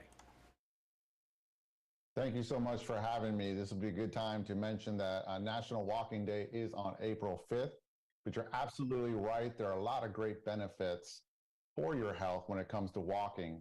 There have been several studies that show that it can decrease your blood pressure and cholesterol. And if you exercise regularly, you will see an increase in your mood, energy, improvement in your quality of sleep, and a decrease overall in your levels of stress. You know, so many people have watches or rings that kind of measure how many steps they get each day, 10,000 steps everyone's trying to get these days. Is there a certain amount of steps you should get before you see the benefits, or is it something that you just need to get out 30 to 60 minutes a day? So the first thing is we recommend that you start off slow. Do whatever you can, whether that's 5 minutes or 10 minutes, something is better than nothing. Now, if possible, if you can work up to 30 to 60 minutes a day, that would be fantastic. You know, the 6,000 steps is what has been shown to start showing benefits for your health overall. I got you, doctor. What about peripheral artery disease? Tell me what that is and how can we recognize those symptoms? So peripheral artery disease, also known as PAD, is a disease where you get blockages in the arteries of the legs. Just like you get blockages in the arteries of the heart, you can get them in the legs. And this often comes on in people 50 years or older. Some of the first signs of you having PAD is you'll start to experiencing cramping and pain in your calves and thighs when you walk, especially if you go up on an incline. You know, that's interesting. I never really heard about that. I'm also interested in the study that said that just 15 minutes of walking a day can crave some sugar cravings out there. Tell me more about that. That's what the benefits of walking. There's a lot of them. You're absolutely right. If you walk at least 15 minutes a day, that's been shown to decrease your overall sugar cravings. Can also increase your creativity by 60%. So if you're in a little rut, you know, at work or need a little bit more energy, go outside and take a short walk. You know, going back to peripheral artery disease, I guess the suggestion is even if it hurts you and even if there's some discomfort, you should still continue walking. Is that right? Tell me why. You're absolutely correct. When it comes to PAD and walking, if you don't use it, you will lose it. So the less you walk, the less you'll be able to walk in the future. However, if you have PAD, what we will recommend is that you walk until you start feeling these symptoms of discomfort. Go ahead and take a few seconds, 20 to 30 seconds of rest, and then get right back at it and walk until you feel these symptoms. Now, at first, you're going to be a little tired, but what you'll find is over time, over weeks, that you will be able to walk without experiencing these symptoms, and you'll also be able to walk further. I know that I've seen some studies where blood sugar levels are drastically reduced after dinner if you walk, you know, after dinner for 30 minutes or, you know, just around the neighborhood, that sort of thing. April 5th is National Walking Day. You mentioned that earlier. Is that the day that there's going to be more awareness to just kind of bringing the need that everyone just needs to walk every day? You know, we just use it as a good day, a good time to get everybody aware of, to get out and just move around, especially if you have, you know, diseases like PAD or any risk factors for PAD, such as diabetes or heart disease. It's a good time to get out. Anything else we can mention with regards to National Walk Day, taking steps in the right direction to improve your health, peripheral artery disease, anything else you want to mention, and where can we go to get some more information? So the American Heart Association really is the premier source for all questions with cardiovascular disease. If you guys have any questions, I recommend you go to heart.org/PAD. The other thing you can do is ask your physician next time you're in for a routine checkup. All right, Dr. Antonio Gutierrez, we really appreciate your time explaining exactly what people need to do. Very easy, simple ways that people can improve their health. Thanks very much. Thank you so much for having me.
Okay, I want to tell you about May is Mental Health Awareness Month. It's a great opportunity for all you parents out there to pay extra attention to how your kids are spending their time online. I'm the parent of 2 older teenagers, and it can be very challenging for so many parents out there to really kind of know where to go, what to do, what's too much, what's too little. It is a tough world out there for the kids and for the parents. Let's bring in someone who knows this topic fairly well.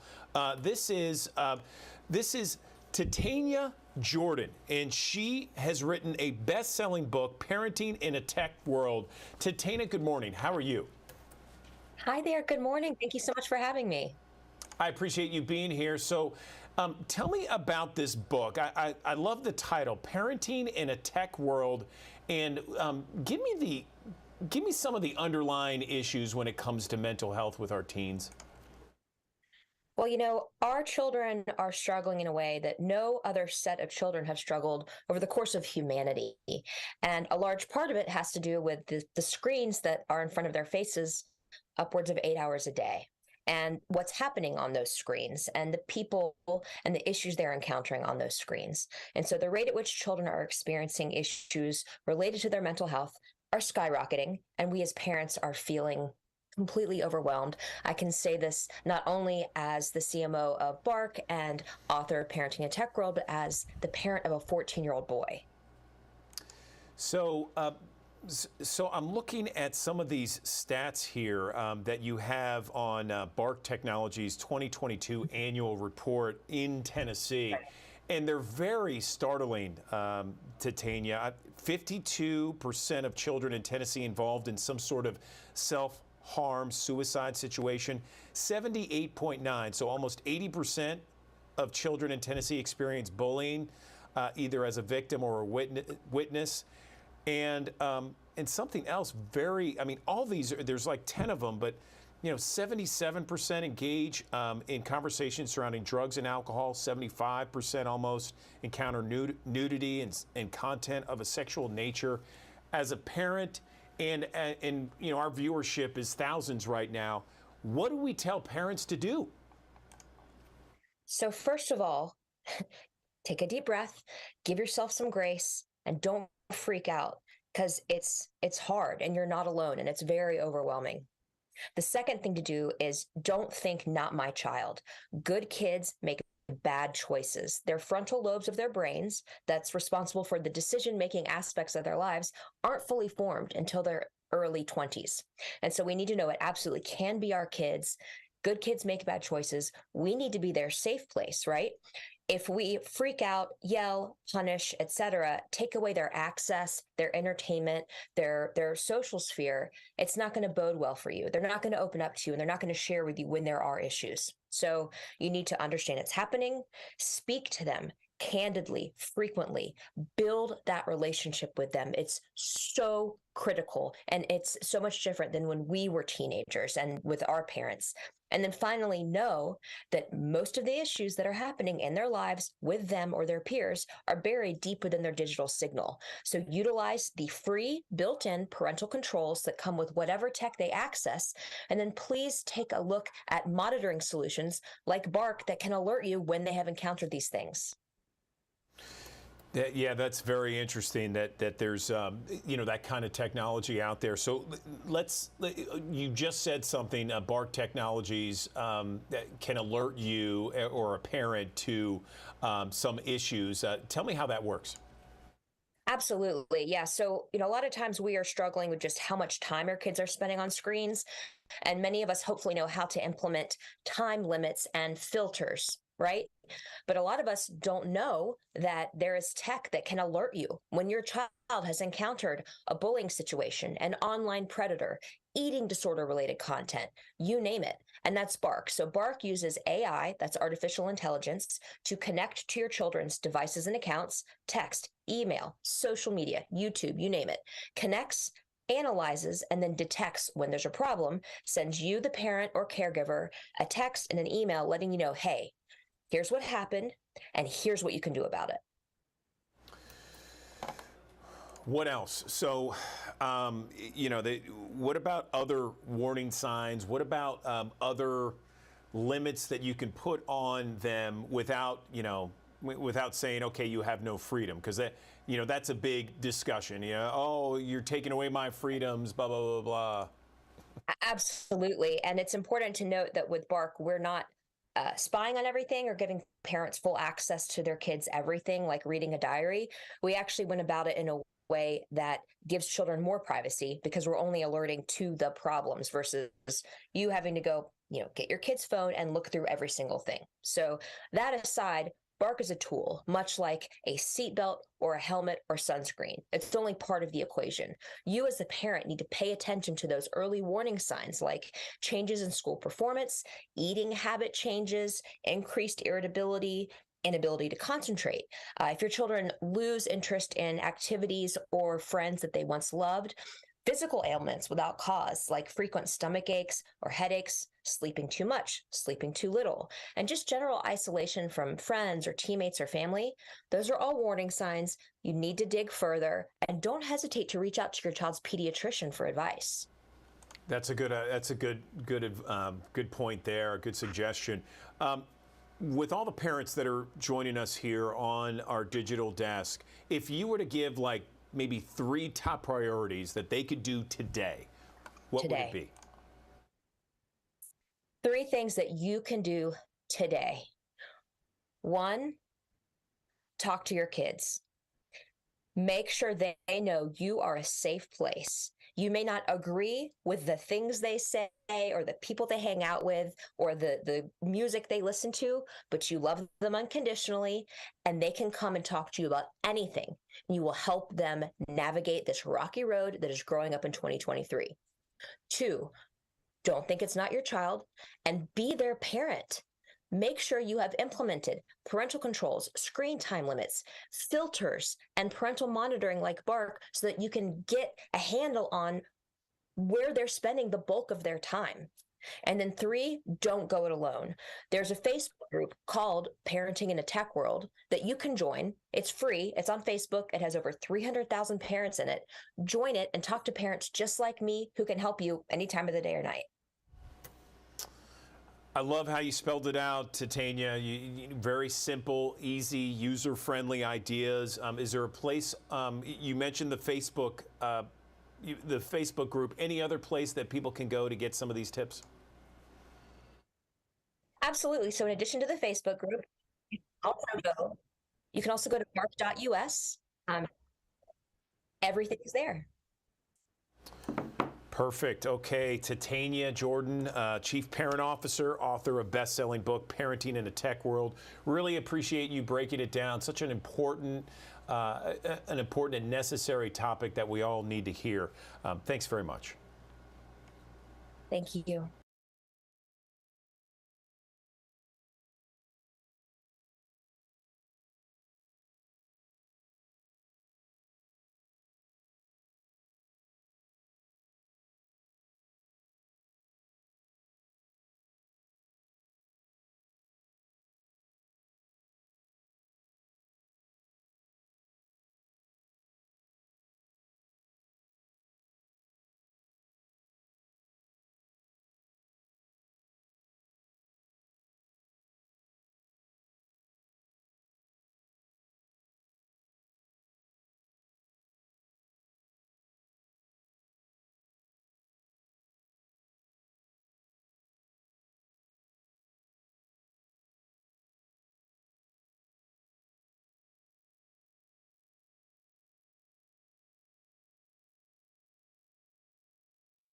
Thanks for joining us here on the Action News 5 digital desk here on a Thursday. Of course, a day that will feature rain on the front side of it and strong winds to go throughout the day ahead. But the strongest winds probably this morning, some gusts upwards of 40 to 50 miles per hour, not out of the realm of possibility as we go through the course of the morning hours as an area of low pressure continues to wind up and move across the Mid-South. Power outages, a slight chance of seeing that here as we go through the course of this morning into the early afternoon because of the saturated grounds that we have. Some trees could come tumbling tumbling down. Some tree limbs could also mess with the power lines, and also just the power lines themselves could get unrooted as well. As you'll notice here on the First Alert Futurecast, again, we're still looking at that potential for some wind gusts, some pockets in through here where we could have some wind gusts upwards of 40 to 45 miles per hour, maybe as high as 50 in a couple spots. The winds will die down after lunchtime, and then we'll see the winds pick back up as sunshine breaks back out. That mixing process will get the winds gusting around 30 to 40 miles per hour for a couple of hours this afternoon. We'll die down overnight tonight into the start of tomorrow, but eventually probably going to see the wind gusts picking back up through the course of your day on Friday, but at least we'll have sunshine to contend with. Here's a look at our First Alert Futurecast again, winding up the shower and rain chances across the area. Of course, those showers and rumbles of thunder will work their way eastward, start to fade away a little bit. Clouds hanging on through at least lunchtime with temperatures in the upper 50s and low 60s. We'll work our way to the upper 60s, close to 70 degrees before the day is out as the clouds begin to clear out. And we still have those aggressive northwest winds still blowing through here from time to time during the afternoon hours. Should be clear tonight. 40s starting off on your Friday. We'll work our way back to the upper 60s, low 70s. Tons of sunshine for your Friday, but keep in mind, still a bit breezy. Some gusts around 30 to 35, not out of the realm of possibility. We'll start off with 40s and 50s early on Saturday. A lot of sunshine. Hey, upper 70s, close to 80 degrees coming up on Saturday. We'll go for 80 degrees with mostly to partly sunny skies and the winds picking back up again as high pressure builds off to the east of us as we head towards your Sunday. Monday of next week features highs in the lower 80s. A small chance of a shower here or there. We'll have a couple of shower and storm chances that will emerge as we go through the course of next week. It won't be a washout, at least at this point in time. We'll watch a frontal boundary that could get close to us sometime Tuesday to Wednesday of next week, and also another one that could get in here Thursday and Friday of next week. That could bring us maybe a slightly better chance for seeing some rain, but it's going to be quite the warm week across the Mid-South and muggy as well. One way to notice the muggier air that's going to be filtering into the area, look at the lows next week in the upper 60s, close to 70 degrees. That is more akin to what we would normally see during the summer months. In the meantime, though, rain continues this morning through the course of the morning hours. It will taper off as we get towards lunchtime. Those winds, though, not necessarily tapering off all that much. We'll stay breezy for your Friday with a high near 70, working our way to the upper 70s and low 80s. Some great weather expected as we head towards the weekend across the Mid-South. Of course, the Memphis Redbirds in town this weekend with a stretch with Nashville. They had to postpone the game yesterday. They're going to have a doubleheader on Saturday. Of course, the weather continues as we go through the weekend, so we'll have some good weather, hopefully, to get through the rest of that series at AutoZone Park. But we got to get past the rain and wind to contend with here this morning. Otherwise, though, the weather pretty quiet as we head through the weekend and early next week.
Good morning, everyone. Welcome back to the Action News 5 Digital Desk. Board games, boy, did they make a comeback during the pandemic. And I'll tell you what, board games are still soaring in popularity. Let's bring in Amanda Mushrow. She is a lifestyle and parenting expert to talk more about board games and the popularity of them all. Amanda, where is all of this coming from, all this popularity with board games? Good morning.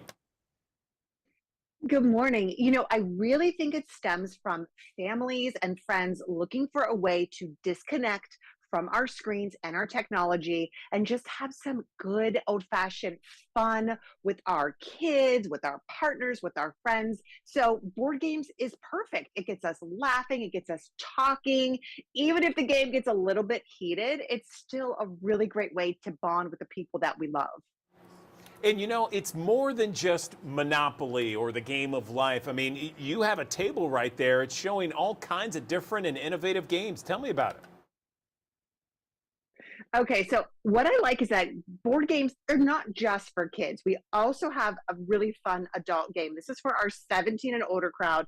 This is called Think Like a Shrink. It was created by a psychiatrist and a psychologist who are best friends. And the way that you play this game is that everybody takes on the role of the shrink, and everybody has to take a turn on the couch and they get psychoanalyzed. They look at pictures, they look at prompts, and it really gets you thinking about who that person is, why they think the way that they make their decisions. It's really fun, really interesting. I played this with my husband and we were just like, this is a really fun and insightful game. This is one that you're going to play and think about the next day. That's how fun it is. Okay, I love it. What else you got? All right, here's a fun one that you can play with the kids. This one is called Floats My Goats. This is from Hootenanny Games. I absolutely love the name of it. So Floats My Goats is a really fun idea that there's this boat, it's full of goats, and it capsizes, and it's your job to build rafts to save your goats. You're going to have to get a little sneaky playing against other players. There are sharks involved. It is a really fun, good time. I played this with my teen and tween, and they absolutely loved it.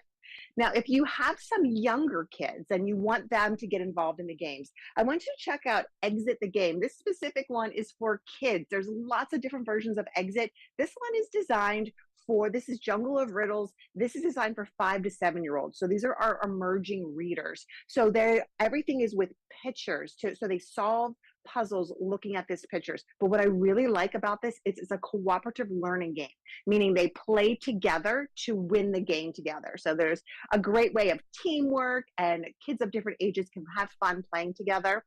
Now, one game that is a fan favorite and has been for years is Dungeons and Dragons, and it's really made a resurgence. So I like the idea of changing it up, and one way you can do that is just by switching up the dice. Now, this is from FanRoll. They've got this really cool tray that uses a black light. Now, the 90s kid in me gets really excited that everything lights up and the dice light up.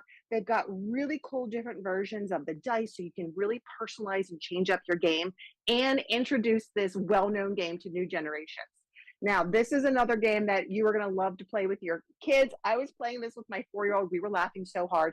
This is called Beat the Camera. It's by Tomy. So the idea is you hide this gem and you have to search for the gem, but this robot is also looking for you. So as you're moving, the robot's head is moving, and if it detects you, you have to freeze.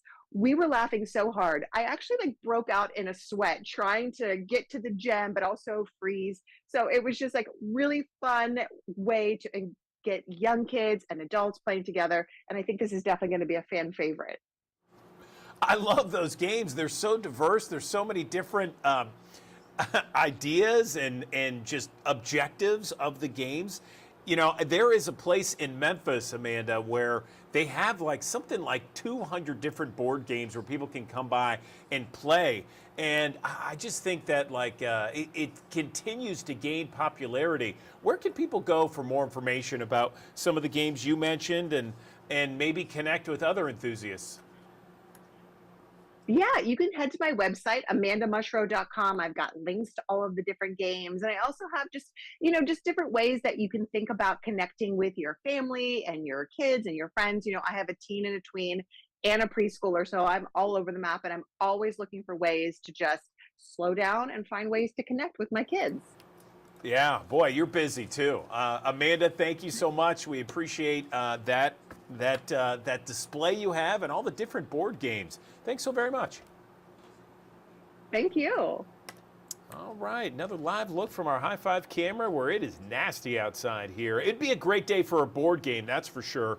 Looking at that right there, 54 degrees, cloudy, rainy, and windy. We'll be talking about your forecast coming up.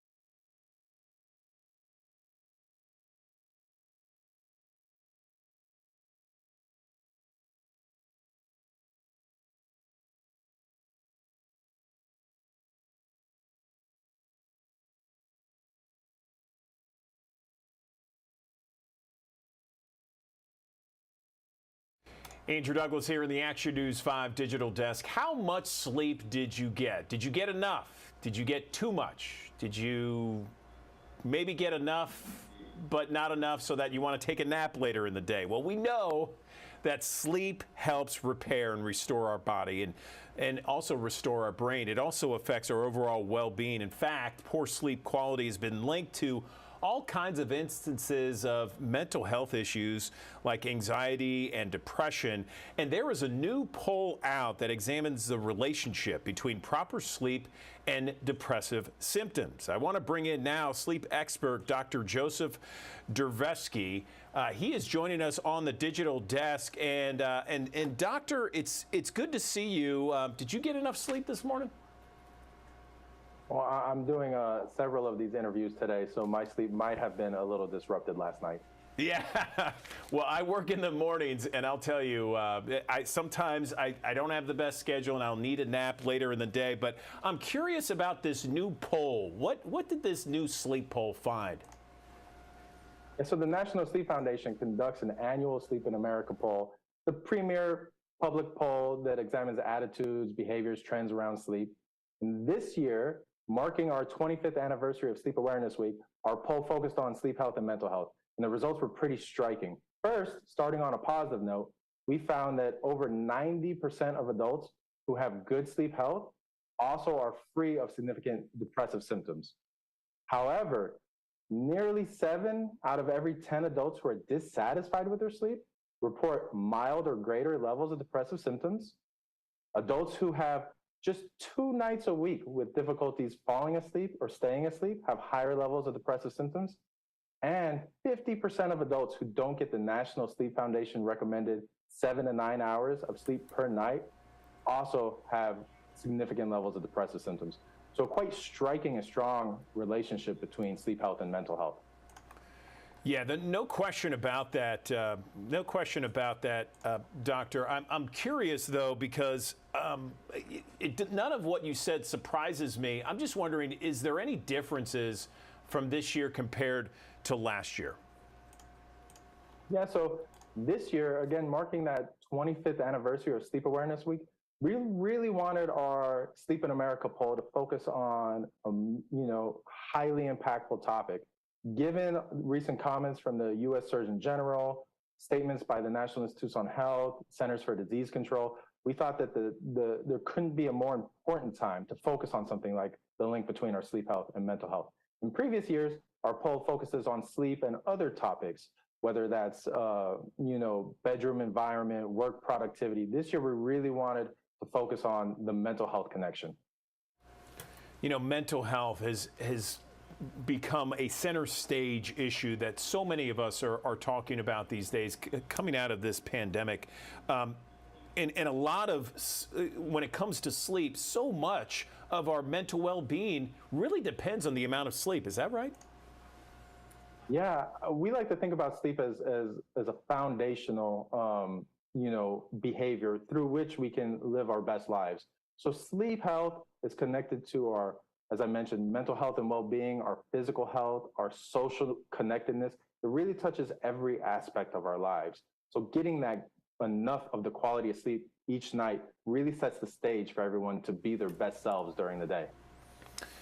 So let's talk about some easy, simple steps to improve our sleep each and every night. We have thousands of people watching us, Doctor, and they're just tuning in, and they probably want to know, okay, tonight I want to get some really good sleep that's going to help me and my physical and mental being. What do I need to do? Yeah, the National Sleep Foundation is committed to helping anyone and everyone be their best left self. Towards that goal, we recommend 6 small steps that everyone can take.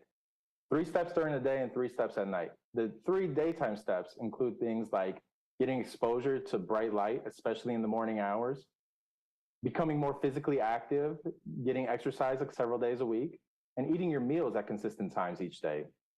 During the evening hours, we encourage everyone to refrain from alcohol, tobacco, and heavy meals before bedtime. We want everyone to enjoy a relaxing wind down routine that involves putting those electronic devices away about an hour before bed. and that also allows for 7 to 9 hours of sleep per night. Prioritize your sleep. And finally, where you sleep also matters. Sleep in a sleep-friendly environment. Keep your room cool, keep it dark, keep it quiet. Importantly, our poll did show that people who engage in these healthy sleep behaviors, number one, sleep better, and number two, are also less likely to experience significant depressive symptoms. Now, we also know that there's more work that we can do because the average US adult only engages in about 60% of these behaviors across a typical week. Okay, sleep expert Dr. Joseph Durjevsky. We really appreciate some of these guidelines here.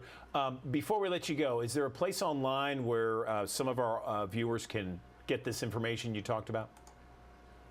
Yes, we'd love all your viewers to visit us online at theNSF.org. We've been the nation's trusted source for sleep-related information and sleep health-related information for over 30 years, so please visit us online. Okay, appreciate it. Dr. Durjevsky, thanks so very much. Thanks for having me.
Me this morning.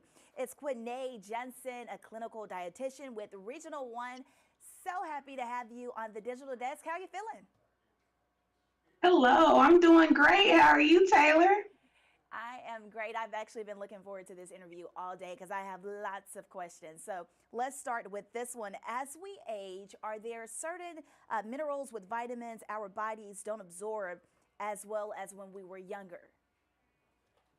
I would actually like to challenge that question a little bit. I think one of the things that happen as we age is we lose the sense of thirst or hunger, which decreases our desirability to eat as often. So I'd like to challenge that it's more so that we don't eat enough as opposed to us not having the ability to digest food as well as before. Okay, good point there. So here's my next question for you. How can older adults make sure they are still getting these important nutrients? The key is a balanced diet. And by that, I mean having a lean source of protein on your tray or having a plant-based vegetables such as legumes or lentils, beans, seeds to get that protein in, a non-starchy vegetable, preferably leafy greens. They are a powerhouse in terms of getting vitamins and minerals in, and also making sure to have a starchy vegetable is a source on your tray and whole grains when you choose to eat baked goods. Okay, that's good advice there. So help me out, Quinay, because right now I'm struggling with my breakfast menu. So let's create me something here, something easy. What does an ideal breakfast palette look like that will include some of those nutrients that we need? A great way that I often do myself is to have a scrambled bowl. You can have eggs. If you're having issues with cholesterol, you can do egg whites instead. Having 2 sources of a vegetable on that tray as well within that scramble, such as spinach or mushrooms, which is my favorite. Mushrooms are also in season too.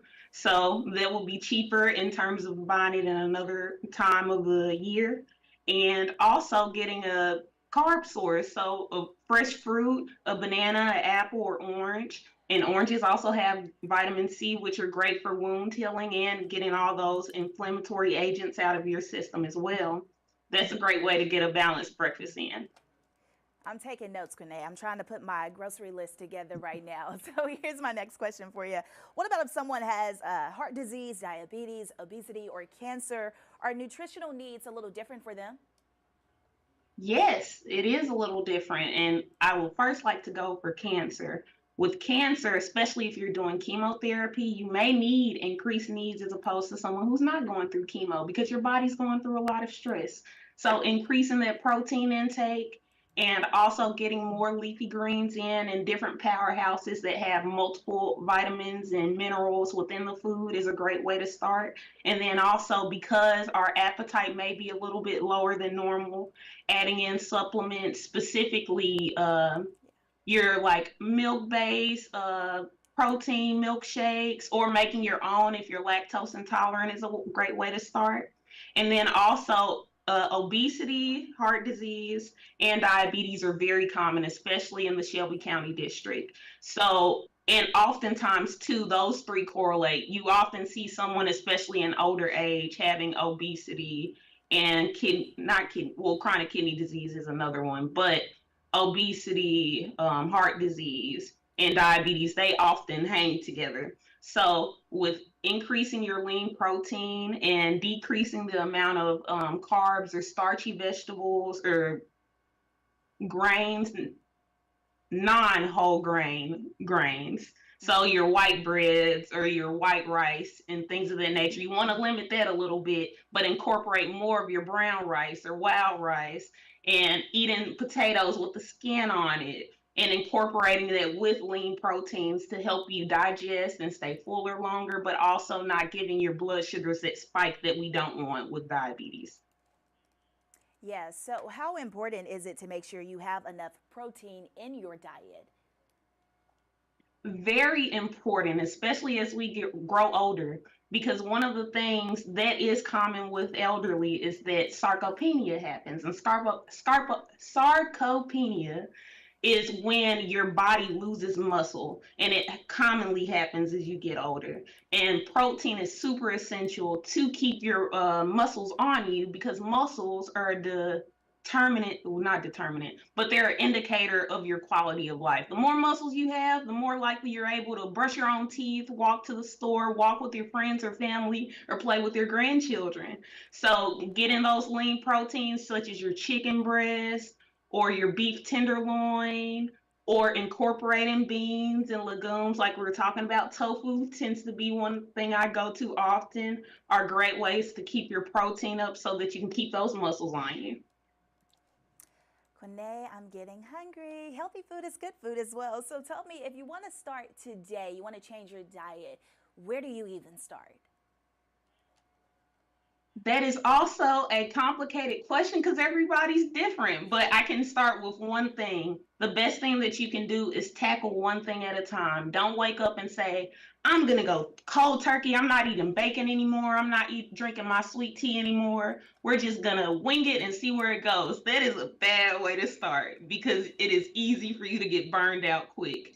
One thing that I often focus on is protein. And because I tend to eat a plant-based diet, I have to be very intentional about that. So my goal is, if I was only eating 50 grams of protein a day before starting on this journey, my goal is now to get 75. And that means incorporating 2 more servings of protein a day than before. And sometimes jotting things down and having a journal for yourself helps you keep track to what your goals are. And also finding an accountability partner, like a close friend or family member, to check in and say, have you ate the protein you need today? Would be a great start into making a lifestyle change. Tackling one thing at a time. That's great advice. So what's the main point you want people to remember about nutrition as we age? Protein is very important. And we often, in the American diet, we tend to eat more of carbs or sugars or processed foods instead of lean protein sources or just great protein sources in general. Trying to be more intentional with eating those lean proteins would be a great start. That's the biggest takeaway. love that. So who can we talk to if someone's watching this morning and thinking about changing their diet? Like you said, everyone is different, so we can't just go on Google and stick with that. You got to speak to someone. So who can they reach out to learn more information?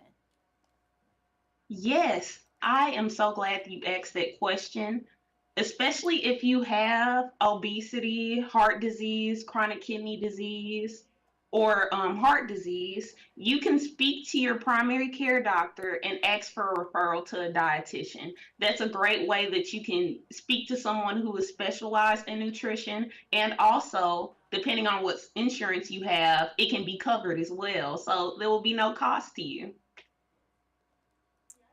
This was great. Thank you so much for speaking. I actually got my grocery list together and some of the advice you said. So this was so helpful for me. Was there anything else that you wanted to add that I did not ask you today?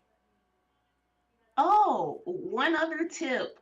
If you have a few chronic diseases, the CDC, which is the Center of Disease Control, has a lot of articles on different disease states that can give you a more tailored recommendation to changing your lifestyle.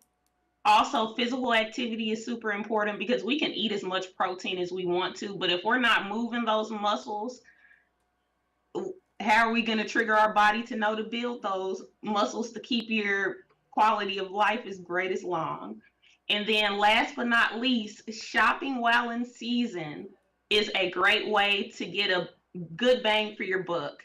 So things like, and I actually have a brief, I do not have a brief list, but the USDA is a great resource for finding things that are in season so that once you're shopping in that produce aisle, you can get cheaper items as opposed to just saying, oh, I'm going to embark on this new lifestyle journey and it be more expensive than what you intended it to be. All right, that's Quenae Jensen, clinical dietitian at Regional One. This was fun. Thanks so much for stopping by the Action News 5 Digital Desk. We hope to have you on soon again. Thanks so much, okay?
Thanks for joining us here on the Action News 5 Digital Desk here on a Thursday. Of course, a day that will feature rain on the front side of it and strong winds to go throughout the day ahead. But the strongest winds probably this morning, some gusts upwards of 40 to 50 miles per hour, not out of the realm of possibility as we go through the course of the morning hours as an area of low pressure continues to wind up and move across the Mid-South. Power outages, a slight chance of seeing that here as we go through the course of this morning into the early afternoon because of the saturated grounds that we have. Some trees could come tumbling down, some tree limbs could also mess with the power lines, and also just the power lines themselves could get unrooted as well. As you'll notice here on the First Alert Futurecast, again, we're still looking at that potential for some wind gusts, some pockets in through here where we could have some wind gusts upwards of 40 to 45 miles per hour, maybe as high as 50 in a couple spots.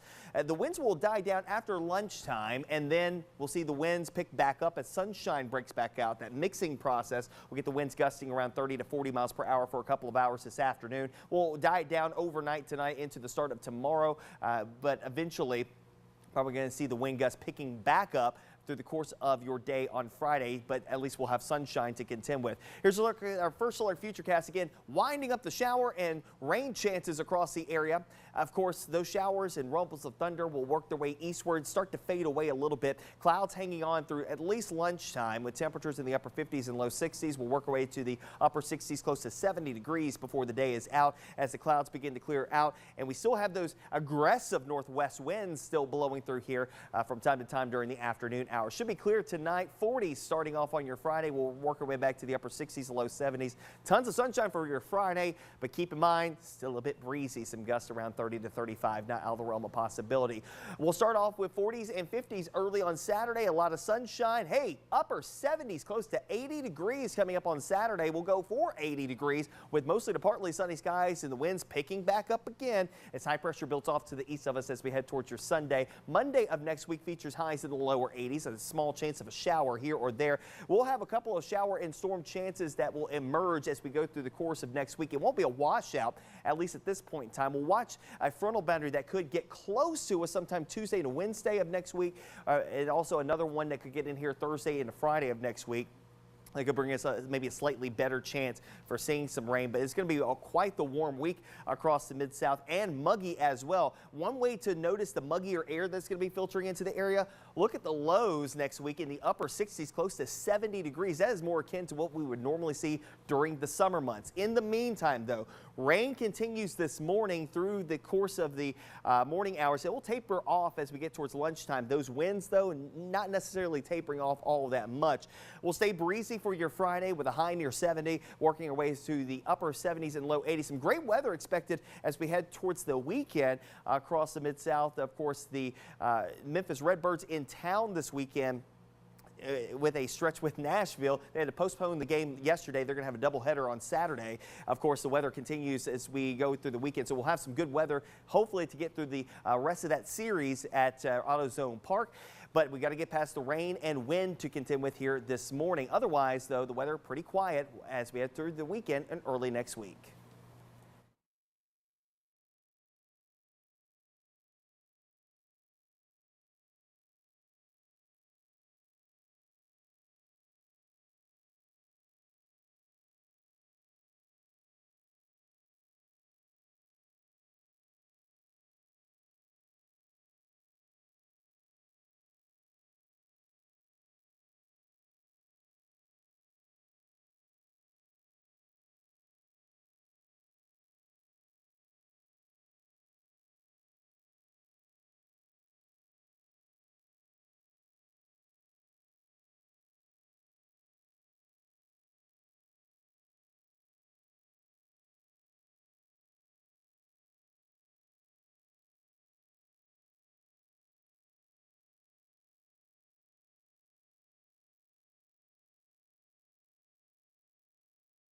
You've probably heard it before when it comes to not getting enough sleep. You know, we're supposed to get anywhere from 7 to 9 hours of sleep each night, but due to stress, alcohol, caffeine, and technology, that can all contribute to a poor night's sleep. And a recent survey found that itch is the #1 frustration that impacts sleep for adults and sometimes those kiddos of ours.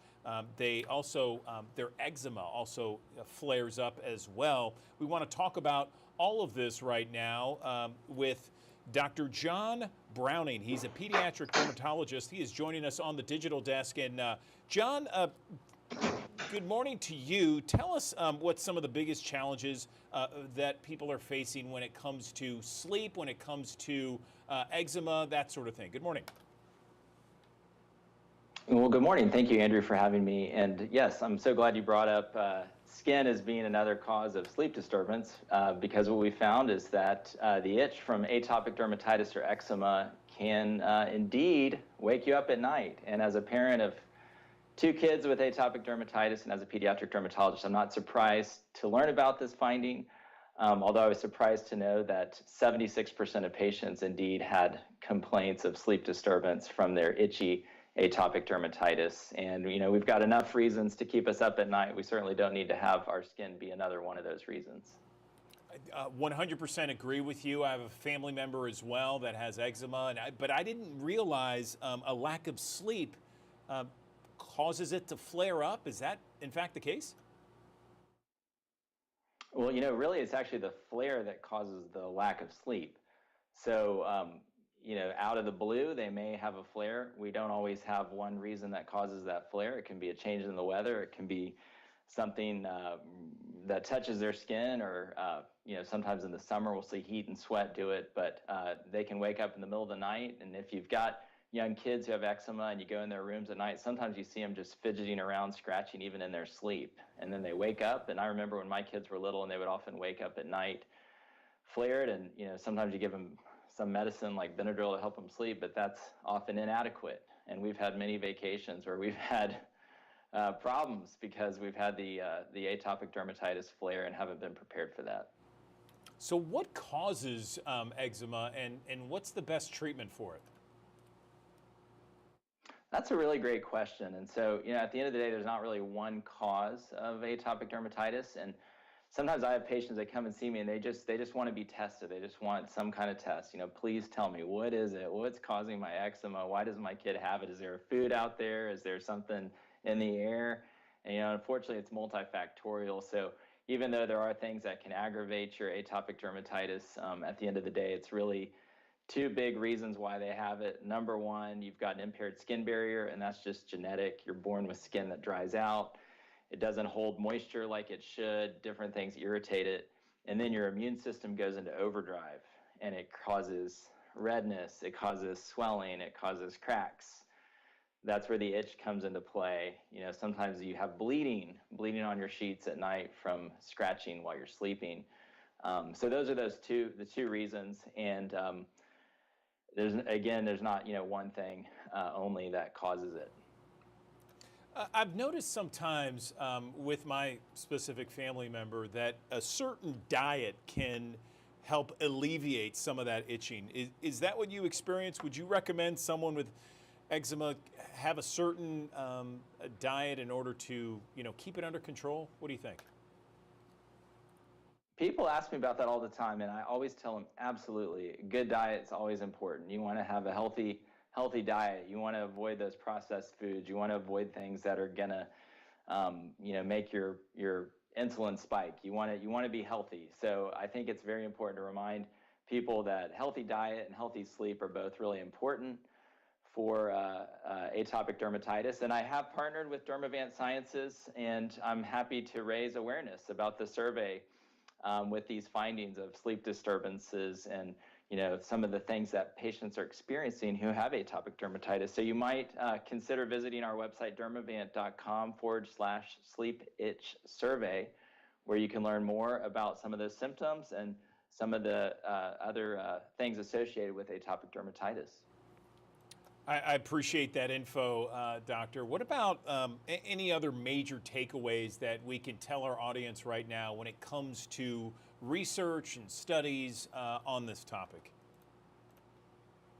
Yeah, great question. I think for one thing, folks should know that there shouldn't be a stigma associated with atopic dermatitis. It's not contagious. Unfortunately, it's very visible, so people see it. If it's on your hands, they feel it, but they should know it's not contagious. There shouldn't be a stigma. They can talk to their doctor. They can have learn about their options for treating it. They should definitely visit the website dermavant.com/sleep itch survey so they can learn more about it, as well as what their different options might be moving on in the future.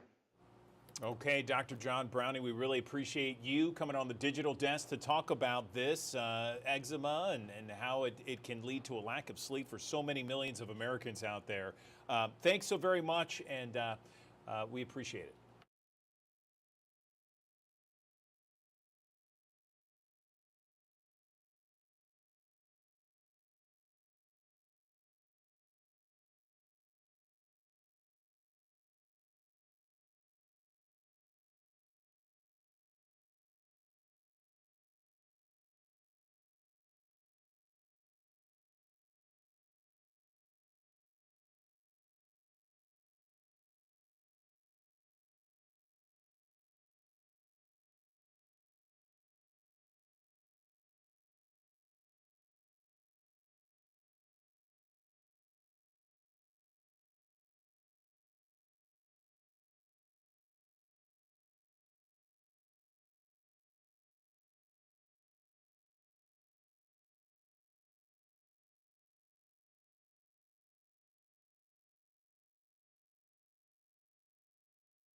Good morning, everyone. Welcome back to the Action News 5 Digital Desk. Mental health remains an urgent need for kids all across Memphis, the Mid-South, and the country. There are increases in anxiety, depression, behavior problems, and of course, adolescent suicide risk. The Children's Miracle Network is helping member hospitals address these issues by providing critical funding for innovative mental health outreach programs. Let's bring in the president and CEO of Children's Miracle Network right now. I am joined by Amy J. Daly. She is the president and CEO of Children's Miracle Network. Amy, good morning to you. Let's talk about some of the innovative programs, the outreach that's happening right now when it comes to mental health. Good morning. Good morning, Andrew. Thank you for having me.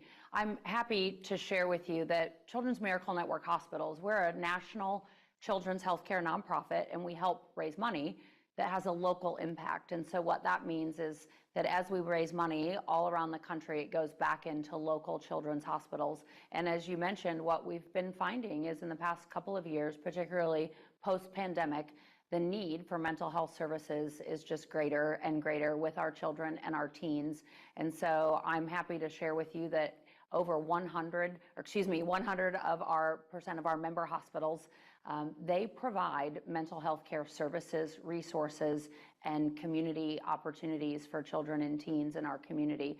Over 3/4 of our hospital do that in telehealth visits to make it easy for kids to get access to care that they need right on their phone or mobile device, which is an area that they're very much used to and maybe makes it a little easier for them to reach out and ask for that care. Yeah, mental health certainly, Amy, is all in the headlines, especially post-pandemic, as you mentioned.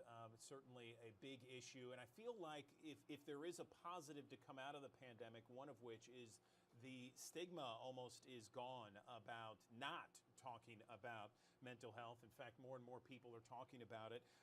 Tell me about, so Le Bonheur Children's Hospital, I believe, is one of the local hospitals in Memphis that's affiliated with the Children's Miracle Network.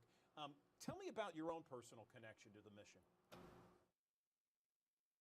Yeah, so like many people, I have a personal connection. I have 2 children, and they were both born prematurely, and they spent the first several months of their life in a neonatal intensive care unit in one of our Children's Miracle Network hospitals. They received incredible care from knowledgeable, talented, committed, and compassionate care providers. And not only were my children born in those hospitals, but their lives were saved in one of our hospitals. They're now 26 and 28, Andrew, and they are doing quite well. But I think that my kids are a testament to the vision of this organization, which is change kids' health to change the future.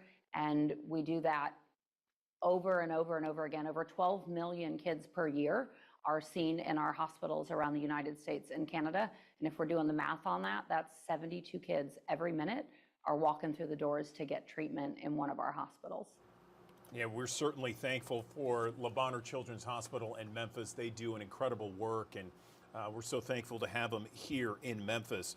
I want to ask you about maybe the purpose and significance that our viewers may find with a meeting of the Children's Miracle Network hospitals this week in Orlando. Is that happening, and what might our viewers find interesting coming out of that meeting? Absolutely. So we're down here in Orlando, Florida, on Disney property, and we have brought together a number of people who are here to celebrate that we raised $449 million last year. And more importantly, we are here to put our focus and set our intentions for 2024. So they're here building their knowledge, building their understanding of the mission and what they can do to go forward. We have with us here this week over 1,000 people who have joined us at our Children's Hospital Week conference.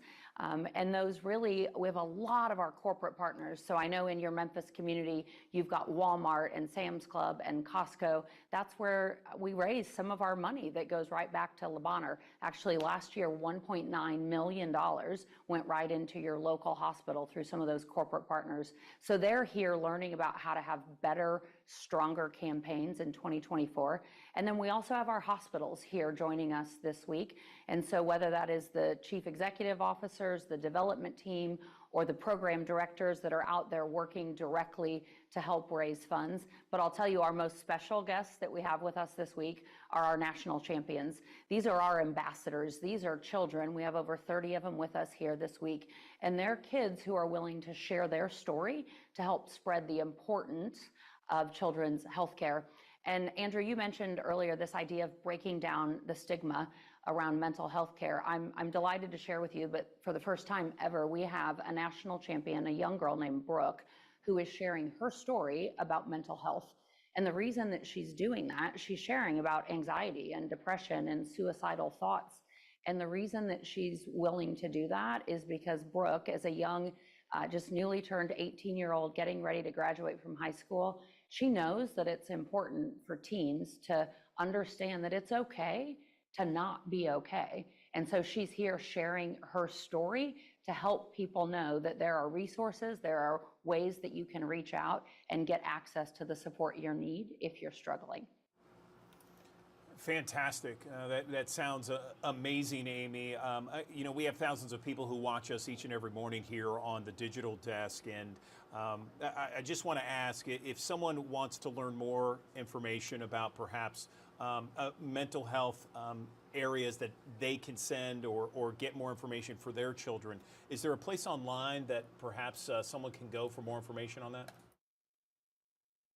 Absolutely. I think a great starting point for people to go to be able to connect into our entire network is to go to cmnhospitals.org. And there you can learn much more about the communities that we're in and get connected directly to your local children's hospital so that you can get the support that you need. You can also learn more about our programs. People can choose to donate there, but it's a great way to go learn about how you can help be able to change kids' health to change the future. All right, Amy J. Daly, President, CEO of Children's Miracle Network of Hospitals. We really appreciate the conversation this morning. Thank you very much for all that you do, and we appreciate your time. Thank you, Andrew.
Good morning. Welcome back to the Action News 5 Digital Desk. I want to bring in someone from Methodist Le Bonheur Hospital. This is Dr. Webb Smith.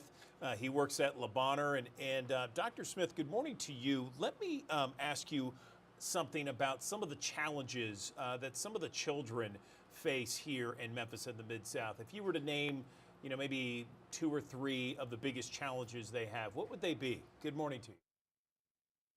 Yeah, good morning to you. Thank you for having me. I think Memphis is certainly sort of a position where obesity, diabetes, heart disease, those things are a big concern for our children, and that's really across the entire Mid-South area. I gotcha. And why is a family approach to health and wellness so beneficial? I mean, you can start some great habits early in life, and that would carry on throughout their life, right? Yeah, absolutely. The family-based approach has been shown to be clearly the best way to intervene, and some of that is because your parents modeling these behaviors, kids will follow along, and that becomes sort of their baseline behaviors, and also when you have a family-based approach, the child makes some decisions, but parents are often sort of setting the stage for a lot of these things. So if you can kind of catch everybody, then everybody's on the same page and push in the same direction. It tends to be a much more impactful behavior change.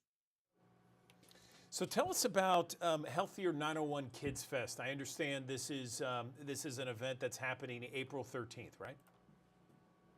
That's correct. Yeah, we're very excited about this. This is a kind of come out of the larger Healthier 901 campaign, which launched in the fall, and we wanted to have something that was a little bit more kid focused, and focused on introducing kids to some of these health behaviors in a way that's fun and interactive. And so they're going to have a lot of opportunity to try maybe some new activities in a way that they haven't as a family, and come through an event which I think will be a lot of fun. And really, it's slanted so that kids of any ability can come in and participate and have a good time and learn maybe some new things at the event. So give us some details. It's this Saturday. It's April 13th from 2 until 4 in the afternoon. Tell us where it is, what's supposed to happen, how parents can sign up, all that stuff. Yeah, it's this coming Saturday at the Le Bonheur lawn, so right by the main entrance of the hospital. We have a beautiful new remodeled space out here that we're going to have sort of a lot of these exercise stations and information set up, so parents can just come on by and bring their kids. There's really no registration for it, and we'll be here for a couple hours and have a lot of events that they can experience and try out. Okay, so how do parents need to prepare for this? Is there something they need to do, or do they just show up? Is there a way to prepare their kids for this? They can really just show up for the event. I think talking to your kids about that they're going to have the opportunity to try some new activities, and encourage them to be sort of adventurous and take advantage of these things would be maybe the only thing they need to do. I think they can come out as they are, kids of really any age, and come out and try out some bocce ball and soccer, and maybe some pickleball, or we're going to have cooking demonstrations. So it'd be a wide variety of activities that they can come out and interact with. How else can parents set positive examples for their children? Yeah, I think that the Healthier 901 app. There's a lot of really good health information on the app that they can go download and sign up for free. You can get that at I think really all the major, like the Apple and Google Play stores and all. That will give some good ideas for how they can they can be involved in this space. But I really think just being active and engaging in these conversations with your whole family is a really important way to start the first step, and realize that there's no wrong way to be active, and there's no wrong way to try to take steps towards a healthier lifestyle. So I think they really just the attempt is the most important thing, and having the conversation and see where it goes. I would think also limiting screen time. I mean, that is so huge. You just see it everywhere. It's just, they got to put away the phones, the screens, and get out and just enjoy good old-fashioned exercise, right? That's right. I mean, I think physical activity, exercise, those are key and really fundamental parts of growth and development. And by being active, you're having your body learn all these new movement patterns. And screen time is a part of our society now, and I think keeping that in check so that there still is time for being active is a really important thing. I mean, there's obviously through school and those things, some of these technologies are really helpful, but with sort of all things within moderation. And I think getting enough sleep, trying to get good sleep behaviors in. That's when you do grow and develop. So those are really important behaviors as well. Limiting screen time, trying to eliminate sugar sweetened beverages in your diet. Those kind of things are really big and first steps towards a healthier lifestyle. Okay, so Kids Fest, is there a place maybe online where people can get some more information about it? Yes, they can go to the Healthier 901 website, which is healthier901.com, and slash Kids Fest. You can get information there. There's also information on the Le Bonheur website as well. And we hope that people will access that and come on out on Saturday and have a great time with us. All right, Dr. Webb Smith, we appreciate your time. Good luck on Saturday. I'm sure it's going to be a great time. Great weather for it, too. It should be a great event. Thanks.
Andrew Douglas back here in the Action News 5 digital desk, asking for a raise from your boss. That is an intimidating idea, and certainly people are scared to do it. They don't want to do it. They feel shy about doing it. Well, let's talk more about this because we mentioned it earlier this morning. We are now joined live by the Vice President of Recruiter.com, Angela Copeland.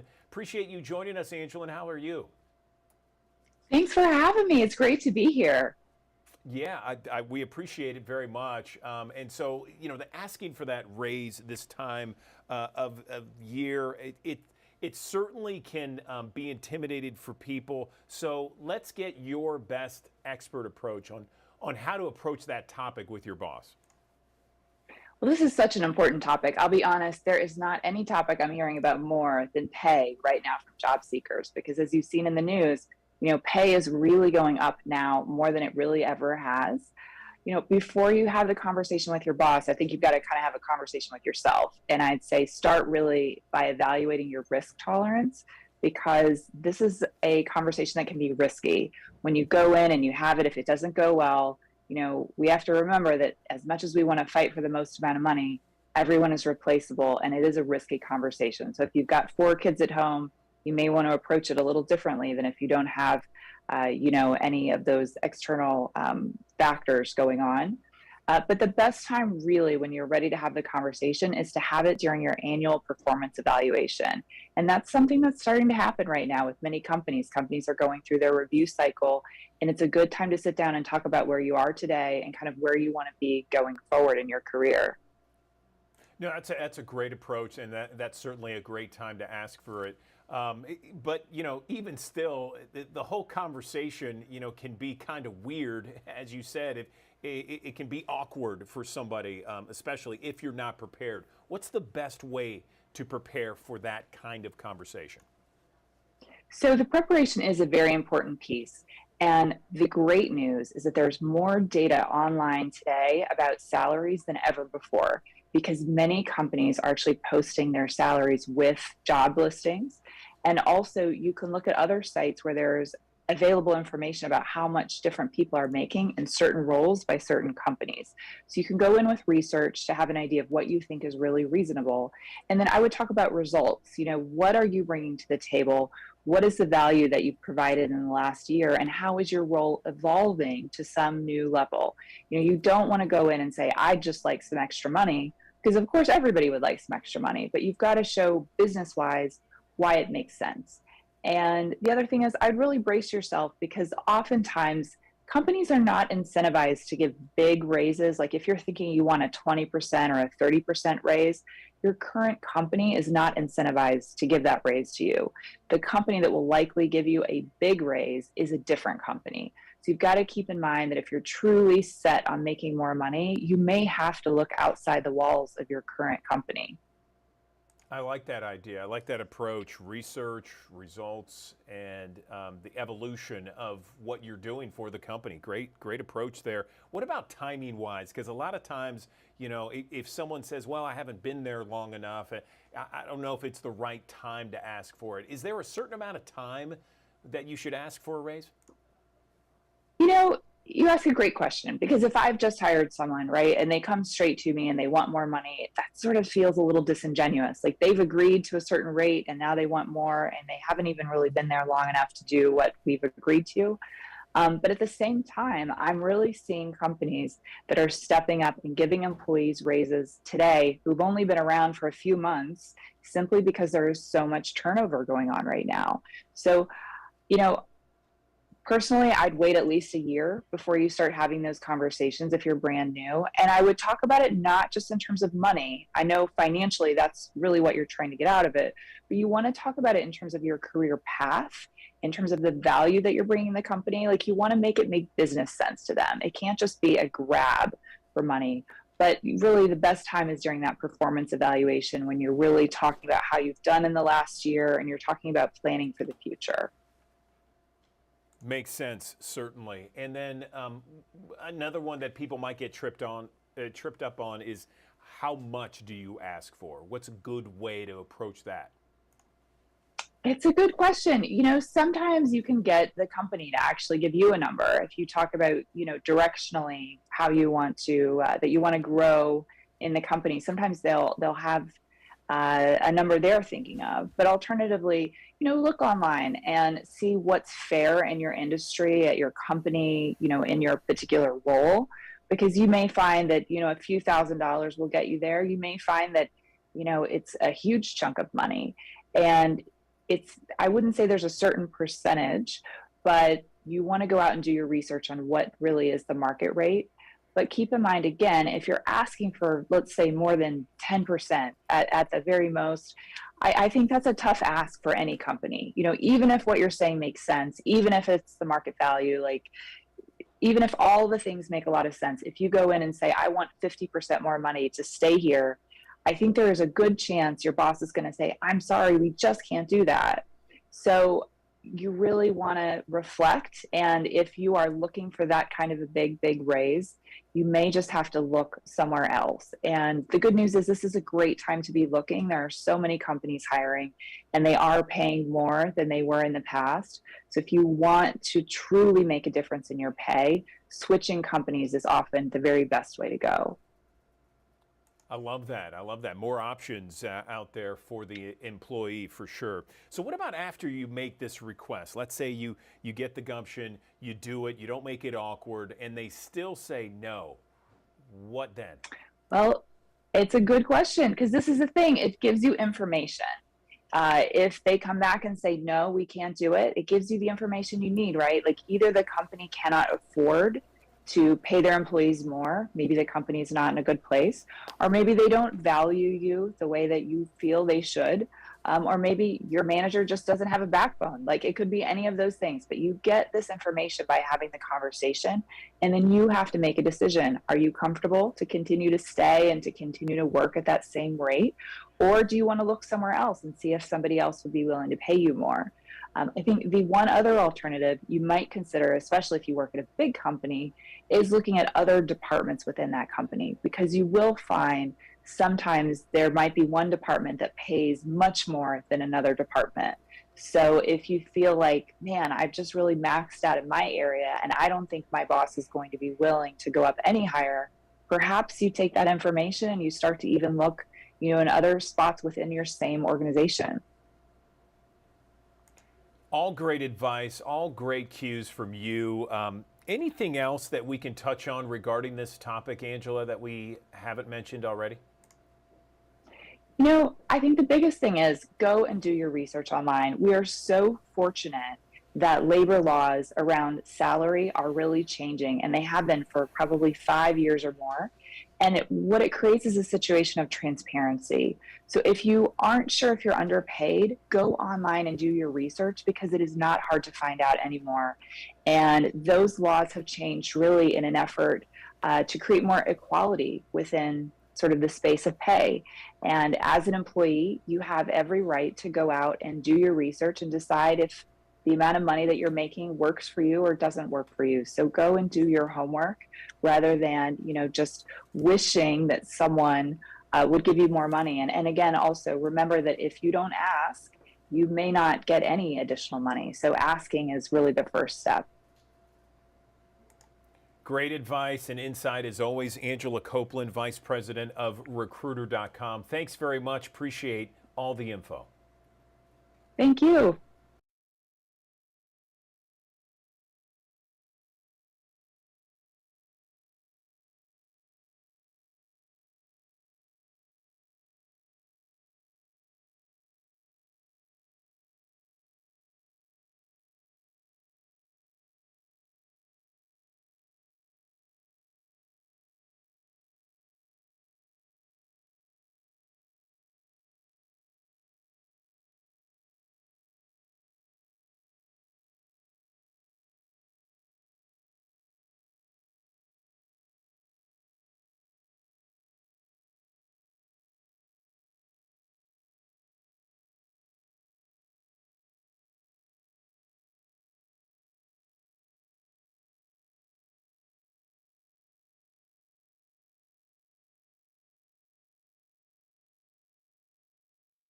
Thanks for joining us here on the Action News 5 Digital Desk here on a Thursday. Of course, a day that will feature rain on the front side of it and strong winds to go throughout the day ahead. But the strongest winds probably this morning, some gusts upwards of 40 to 50 miles per hour, not out of the realm of possibility as we go through the course of the morning hours as an area of low pressure continues to wind up and move across the Mid-South. Power outages, a slight chance of seeing that here as we go through the course of this morning into the early afternoon because of the saturated grounds that we have. Some trees could come tumbling down, some tree limbs could also mess with the power lines, and also just the power lines themselves could get unrooted as well. As you'll notice here on the First Alert Futurecast, again, we're still looking at that potential for some wind gusts, some pockets in through here where we could have some wind gusts upwards of 40 to 45 miles per hour, maybe as high as 50 in a couple spots.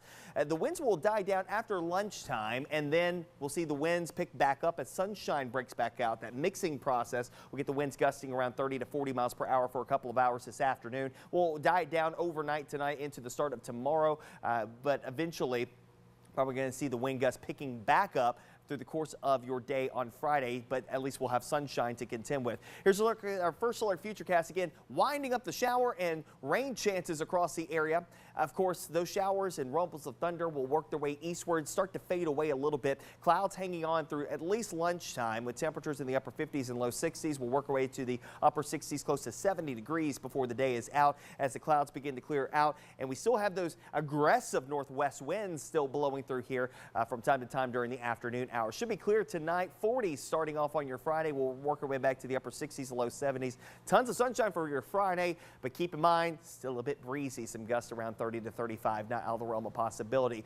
We'll start off with 40s and 50s early on Saturday. A lot of sunshine. Hey, upper 70s, close to 80 degrees coming up on Saturday. We'll go for 80 degrees with mostly to partly sunny skies and the winds picking back up again as high pressure builds off to the east of us as we head towards your Sunday. Monday of next week features highs in the lower 80s, a small chance of a shower here or there. We'll have a couple of shower and storm chances that will emerge as we go through the course of next week. It won't be a washout, at least at this point in time. We'll watch a frontal boundary that could get close to us sometime Tuesday to Wednesday of next week, and also another one that could get in here Thursday and Friday of next week. That could bring us maybe a slightly better chance for seeing some rain, but it's going to be quite the warm week across the Mid-South and muggy as well. One way to notice the muggier air that's going to be filtering into the area, look at the lows next week in the upper 60s, close to 70 degrees. That is more akin to what we would normally see during the summer months. In the meantime, though, rain continues this morning through the course of the morning hours. It will taper off as we get towards lunchtime. Those winds, though, not necessarily tapering off all that much. We'll stay breezy for your Friday with a high near 70, working our way to the upper 70s and low 80s. Some great weather expected as we head towards the weekend across the Mid-South. Of course, the Memphis Redbirds in town this weekend. with a stretch with Nashville. They had to postpone the game yesterday. They're going to have a doubleheader on Saturday. Of course, the weather continues as we go through the weekend, so we'll have some good weather, hopefully, to get through the rest of that series at AutoZone Park. But we got to get past the rain and wind to contend with here this morning. Otherwise, though, the weather pretty quiet as we head through the weekend and early next week. Good morning, everyone. Welcome back to the Action News 5 Digital Desk. Mental health remains an urgent need for kids all across Memphis, the Mid-South, and the country. There are increases in anxiety, depression, behavior problems, and, of course, adolescent suicide risk. The Children's Miracle Network is helping member hospitals address these issues by providing critical funding for innovative mental health outreach programs. Let's bring in the president and CEO of Children's Miracle Network right now. I am joined by Amy J. Daly. She is the president and CEO of Children's Miracle Network. Amy, good morning to you. Let's talk about some of the innovative programs, the outreach that's happening right now when it comes to mental health. Good morning. Good morning, Andrew. Thank you for having me. I'm happy to share with you that Children's Miracle Network Hospitals, we're a national children's healthcare nonprofit, and we help raise money that has a local impact. And so what that means is that as we raise money all around the country, it goes back into local children's hospitals. And as you mentioned, what we've been finding is in the past couple of years, particularly post-pandemic, the need for mental health services is just greater and greater with our children and our teens. And so I'm happy to share with you that over 100% of our member hospitals, they provide mental health care services, resources, and community opportunities for children and teens in our community. Over 3/4 of our hospital do that in telehealth visits to make it easy for kids to get access to care that they need right on their phone or mobile device, which is an area that they're very much used to and maybe makes it a little easier for them to reach out and ask for that care. Yeah, mental health certainly, Amy, is all in the headlines, especially post-pandemic, as you mentioned. It's certainly a big issue, and I feel like if there is a positive to come out of the pandemic, one of which is the stigma almost is gone about not talking about mental health. In fact, more and more people are talking about it. Tell me about, so Le Bonheur Children's Hospital, I believe, is one of the local hospitals in Memphis that's affiliated with the Children's Miracle Network. Tell me about your own personal connection to the mission. Yeah, so like many people, I have a personal connection. I have 2 children, and they were both born prematurely, and they spent the first several months of their life in a neonatal intensive care unit in one of our Children's Miracle Network hospitals. They received incredible care from knowledgeable, talented, committed, and compassionate care providers. And not only were my children born in those hospitals, but their lives were saved in one of our hospitals. They're now 26 and 28, Andrew, and they are doing quite well. But I think that my kids are a testament to the vision of this organization, which is change kids' health to change the future. And we do that over and over and over again. Over 12 million kids per year are seen in our hospitals around the United States and Canada. And if we're doing the math on that, that's 72 kids every minute are walking through the doors to get treatment in one of our hospitals. Yeah, we're certainly thankful for Le Bonheur Children's Hospital in Memphis. They do an incredible work, and we're so thankful to have them here in Memphis. I want to ask you about maybe the purpose and significance that our viewers may find with a meeting of the Children's Miracle Network hospitals this week in Orlando. Is that happening, and what might our viewers find interesting coming out of that meeting? Absolutely. So we're down here in Orlando, Florida, on Disney property, and we have brought together a number of people who are here to celebrate that we raised $449 million last year. And more importantly, we are here to put our focus and set our intentions for 2024. So they're here building their knowledge, building their understanding of the mission and what they can do to go forward. We have with us here this week over 1,000 people who have joined us at our Children's Hospital Week conference. And those really, we have a lot of our corporate partners. So I know in your Memphis community, you've got Walmart and Sam's Club and Costco. That's where we raise some of our money that goes right back to Le Bonheur. Actually, last year, $1.9 million went right into your local hospital through some of those corporate partners. So they're here learning about how to have better, stronger campaigns in 2024. And then we also have our hospitals here joining us this week. And so whether that is the chief executive officers, the development team, or the program directors that are out there working directly to help raise funds. But I'll tell you, our most special guests that we have with us this week are our national champions. These are our ambassadors. These are children. We have over 30 of them with us here this week. And they're kids who are willing to share their story to help spread the importance of children's healthcare. And Andrew, you mentioned earlier this idea of breaking down the stigma around mental health care. I'm delighted to share with you, but for the first time ever, we have a national champion, a young girl named Brooke, who is sharing her story about mental health. And the reason that she's doing that, she's sharing about anxiety and depression and suicidal thoughts. And the reason that she's willing to do that is because Brooke, as a young, just newly turned 18-year-old getting ready to graduate from high school, she knows that it's important for teens to understand that it's okay to not be okay. And so she's here sharing her story to help people know that there are resources, there are ways that you can reach out and get access to the support you need if you're struggling. Fantastic. That sounds amazing, Amy. You know, we have thousands of people who watch us each and every morning here on the Digital Desk. And I just want to ask, if someone wants to learn more information about perhaps mental health areas that they can send or get more information for their children, is there a place online that perhaps someone can go for more information on that? Absolutely. I think a great starting point for people to go to be able to connect into our entire network is to go to cmnhospitals.org.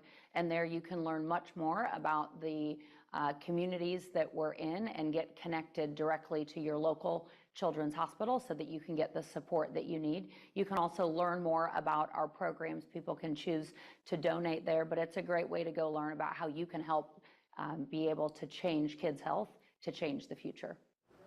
All right, Amy J. Daly, President, CEO of Children's Miracle Network of Hospitals. We really appreciate the conversation this morning. Thank you very much for all that you do, and we appreciate your time. Thank you, Andrew. Good morning, everyone. Welcome back to the Action News 5 Digital Desk. I want to show you this video from Memphis Botanic Garden. There are some programs and events that are happening as we speak. It's such a gem in Memphis and the Mid-South. To get more on what's happening here, it looks like very interesting events coming to the Memphis Botanic Garden there. A youth education and tropical plant house, I believe, is what we're looking at right now. Let's bring in Gina Harris. She is someone who is director of events and education at Memphis Botanic Garden, one of the gems of the city of Memphis. Gina, good to see you again. Is that what we were looking at over there, this new tropical house? Tell me about it. Good morning. Yes, so that is our newest addition, part of our last capital campaign, the Tropical Plant House. And that is going to be open to the public on May the 3rd. It's really exciting for us because we had a very small tropical collection before, but it wasn't open to the public. We used it for our educational programs, our school groups, and the kids got to go through, see all the tropical plants. And we'll be able to do that on a larger scale with this new plant house, but also it'll be open to the public every day as part of the visit to the garden. Okay, and so this is going to be open beginning next month, is that right? Yes, we're finishing up everything right now, just laid all the pathways out, all the large plants are in, and this week they're starting to put in kind of the next layer of the canopy of the tropical plants. It sounds fantastic. So, so tell me more about everything behind the idea of this house, and it's more as an educational aspect of Botanic Garden, right? Right. So if you've been to the garden before, way back in the day, where our visitor center is now actually was our tropical plant collection. And in 96, when we expanded and built in Hardin Hall and our big venue where a lot of people are used to going through, we moved all of those plants to the other collection. And again, we use those for teaching kids kind of biodiversity, information about the rainforest, what all these plants do for us, different products that we get from tropical plants. And so when we've had that collection down there for over 25 years, and we're finally at a point where we're able to build this amazing glass house. And yeah, we'll be able to teach about greenhouse careers. So for our older student population, we'll be able to have programming on greenhouse careers. We'll be able to teach kids about biodiversity and kind of comparative ecosystems, like how is our forest here in Memphis different from a rainforest? How are they the same? And the different types of plants and animals that you might see in a tropical rainforest that you'd never get to see here in Memphis.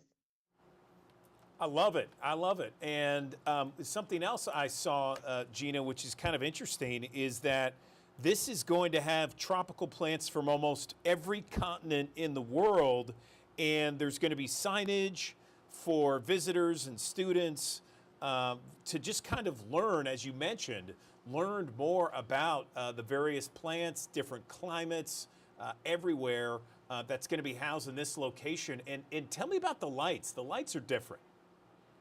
Yeah, it's a state of the art glass house. We decided if we're going to do this, we're going to do it right.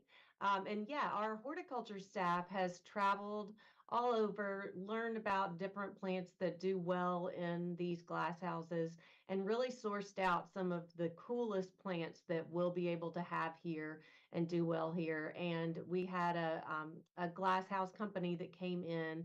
They do glass houses all over the United States at different botanic gardens, and they built out this amazing glass house. I mean, everything. It has shade structure that comes across if it gets too hot in there, so it'll automatically turn those on to be able to shade it and bring the temperature down a little bit. Fans that'll come on, and then those amazing lights. So when the Grizz go to the finals next year, we're going to light it up yellow and blue. When we have a special events, we'll be able to light it up to match those different things. When the Tigers go to the Final Fours, it's going to be blue and white. So yeah, we're going to be able to use those, and you'll be able to see it as you're driving down Cherry Road. I love how you think with the Grizzlies and Tigers. I loved how you slipped that in there. I'm right there with you too, by the way. Tell me about the Spring Bloom event. I think the last time you were on the digital desk, you were talking about that. Can you refresh our viewers what it is and how that's going? Yeah, so every Saturday during the spring, through the month of April, we have our spring blooms. And it's really just kind of highlighting for people the different things that are blooming. Always in Memphis, you drive through, one day you see something that you didn't see before that's blooming now. So we try and highlight those different plants. This Saturday is going to be, it's National Garden Day on Sunday, the 14th or the 15th. So on Saturday, we're going to be celebrating National Gardening Day, where people can go through, see all the different plants that are blooming in the garden. Our bloom schedule is just a little bit earlier than we had expected with the weather that we've had, but there's still just tons of things that are blooming. Kids will get to plant their own flower to take home. And you can learn just a little bit about being a member of the Botanic Garden. We do have a reciprocal membership, which means you can go visit gardens all over the United States with this. So if you're not in Memphis, but you're a member of the garden and you want to celebrate National Gardening Day, go visit a botanic garden in the city that you're in, and you can use that membership to be able to get in at that garden as well. I love that idea. It's such a great idea, and what a valuable resource. Anywhere you go, you can check out botanic gardens, and they're just so beautiful. And I agree with you. Memphis in the springtime is just gorgeous. There's always things blooming, so many pretty colors, no matter where you are. Anything else that we can mention about the Botanic Garden? I guess May 3rd is when this new education center and tropical plant house will be dedicated. And then the spring bloom events are happening throughout the month of April. Anything else we can mention? Yeah, we'll also have our plant sale. Everybody is familiar with our plant sale that we have here. That's going to be members only day is the 18th. So if you're not a member, but you've been thinking about becoming a member of the garden, you get first access to the plants on the 18th, and you also get a 10% discount on the plants. And then it'll be open to the public on the 19th and the 20th from 9 a.m. to 5 p.m. The plant list of what we'll have is listed on our website. We'll have tropicals, annuals, perennials, trees. We have different vendors that'll be here with special fruit trees, Japanese maples. So there's just tons of different things you can get. So you come see what you like here at the garden, take it back home, and you can make your house look like a garden. Our horticulture staff will all be here to be able to share information about what's going to work best in your area. You can talk to them. They'll kind of help you pick out what's going to work best for your location. That sounds terrific. Gina, is there a place online where perhaps our viewers can go and get more information about this? Absolutely. If you go to our website, membg.org, you can find out information about the plant sale, the spring blooms. We've got tram tours that happen. We've got our story time, our Play Pals, which is a little activity in Big Backyard that's going to kick off this Friday. All of those different dates and event information is going to be on our website there for you can check it out. Okay, Gina Harris, Director of Education and Events at Memphis Botanic Garden. Thanks so much for the info and everything that's happening there at the Botanic Garden. We appreciate it.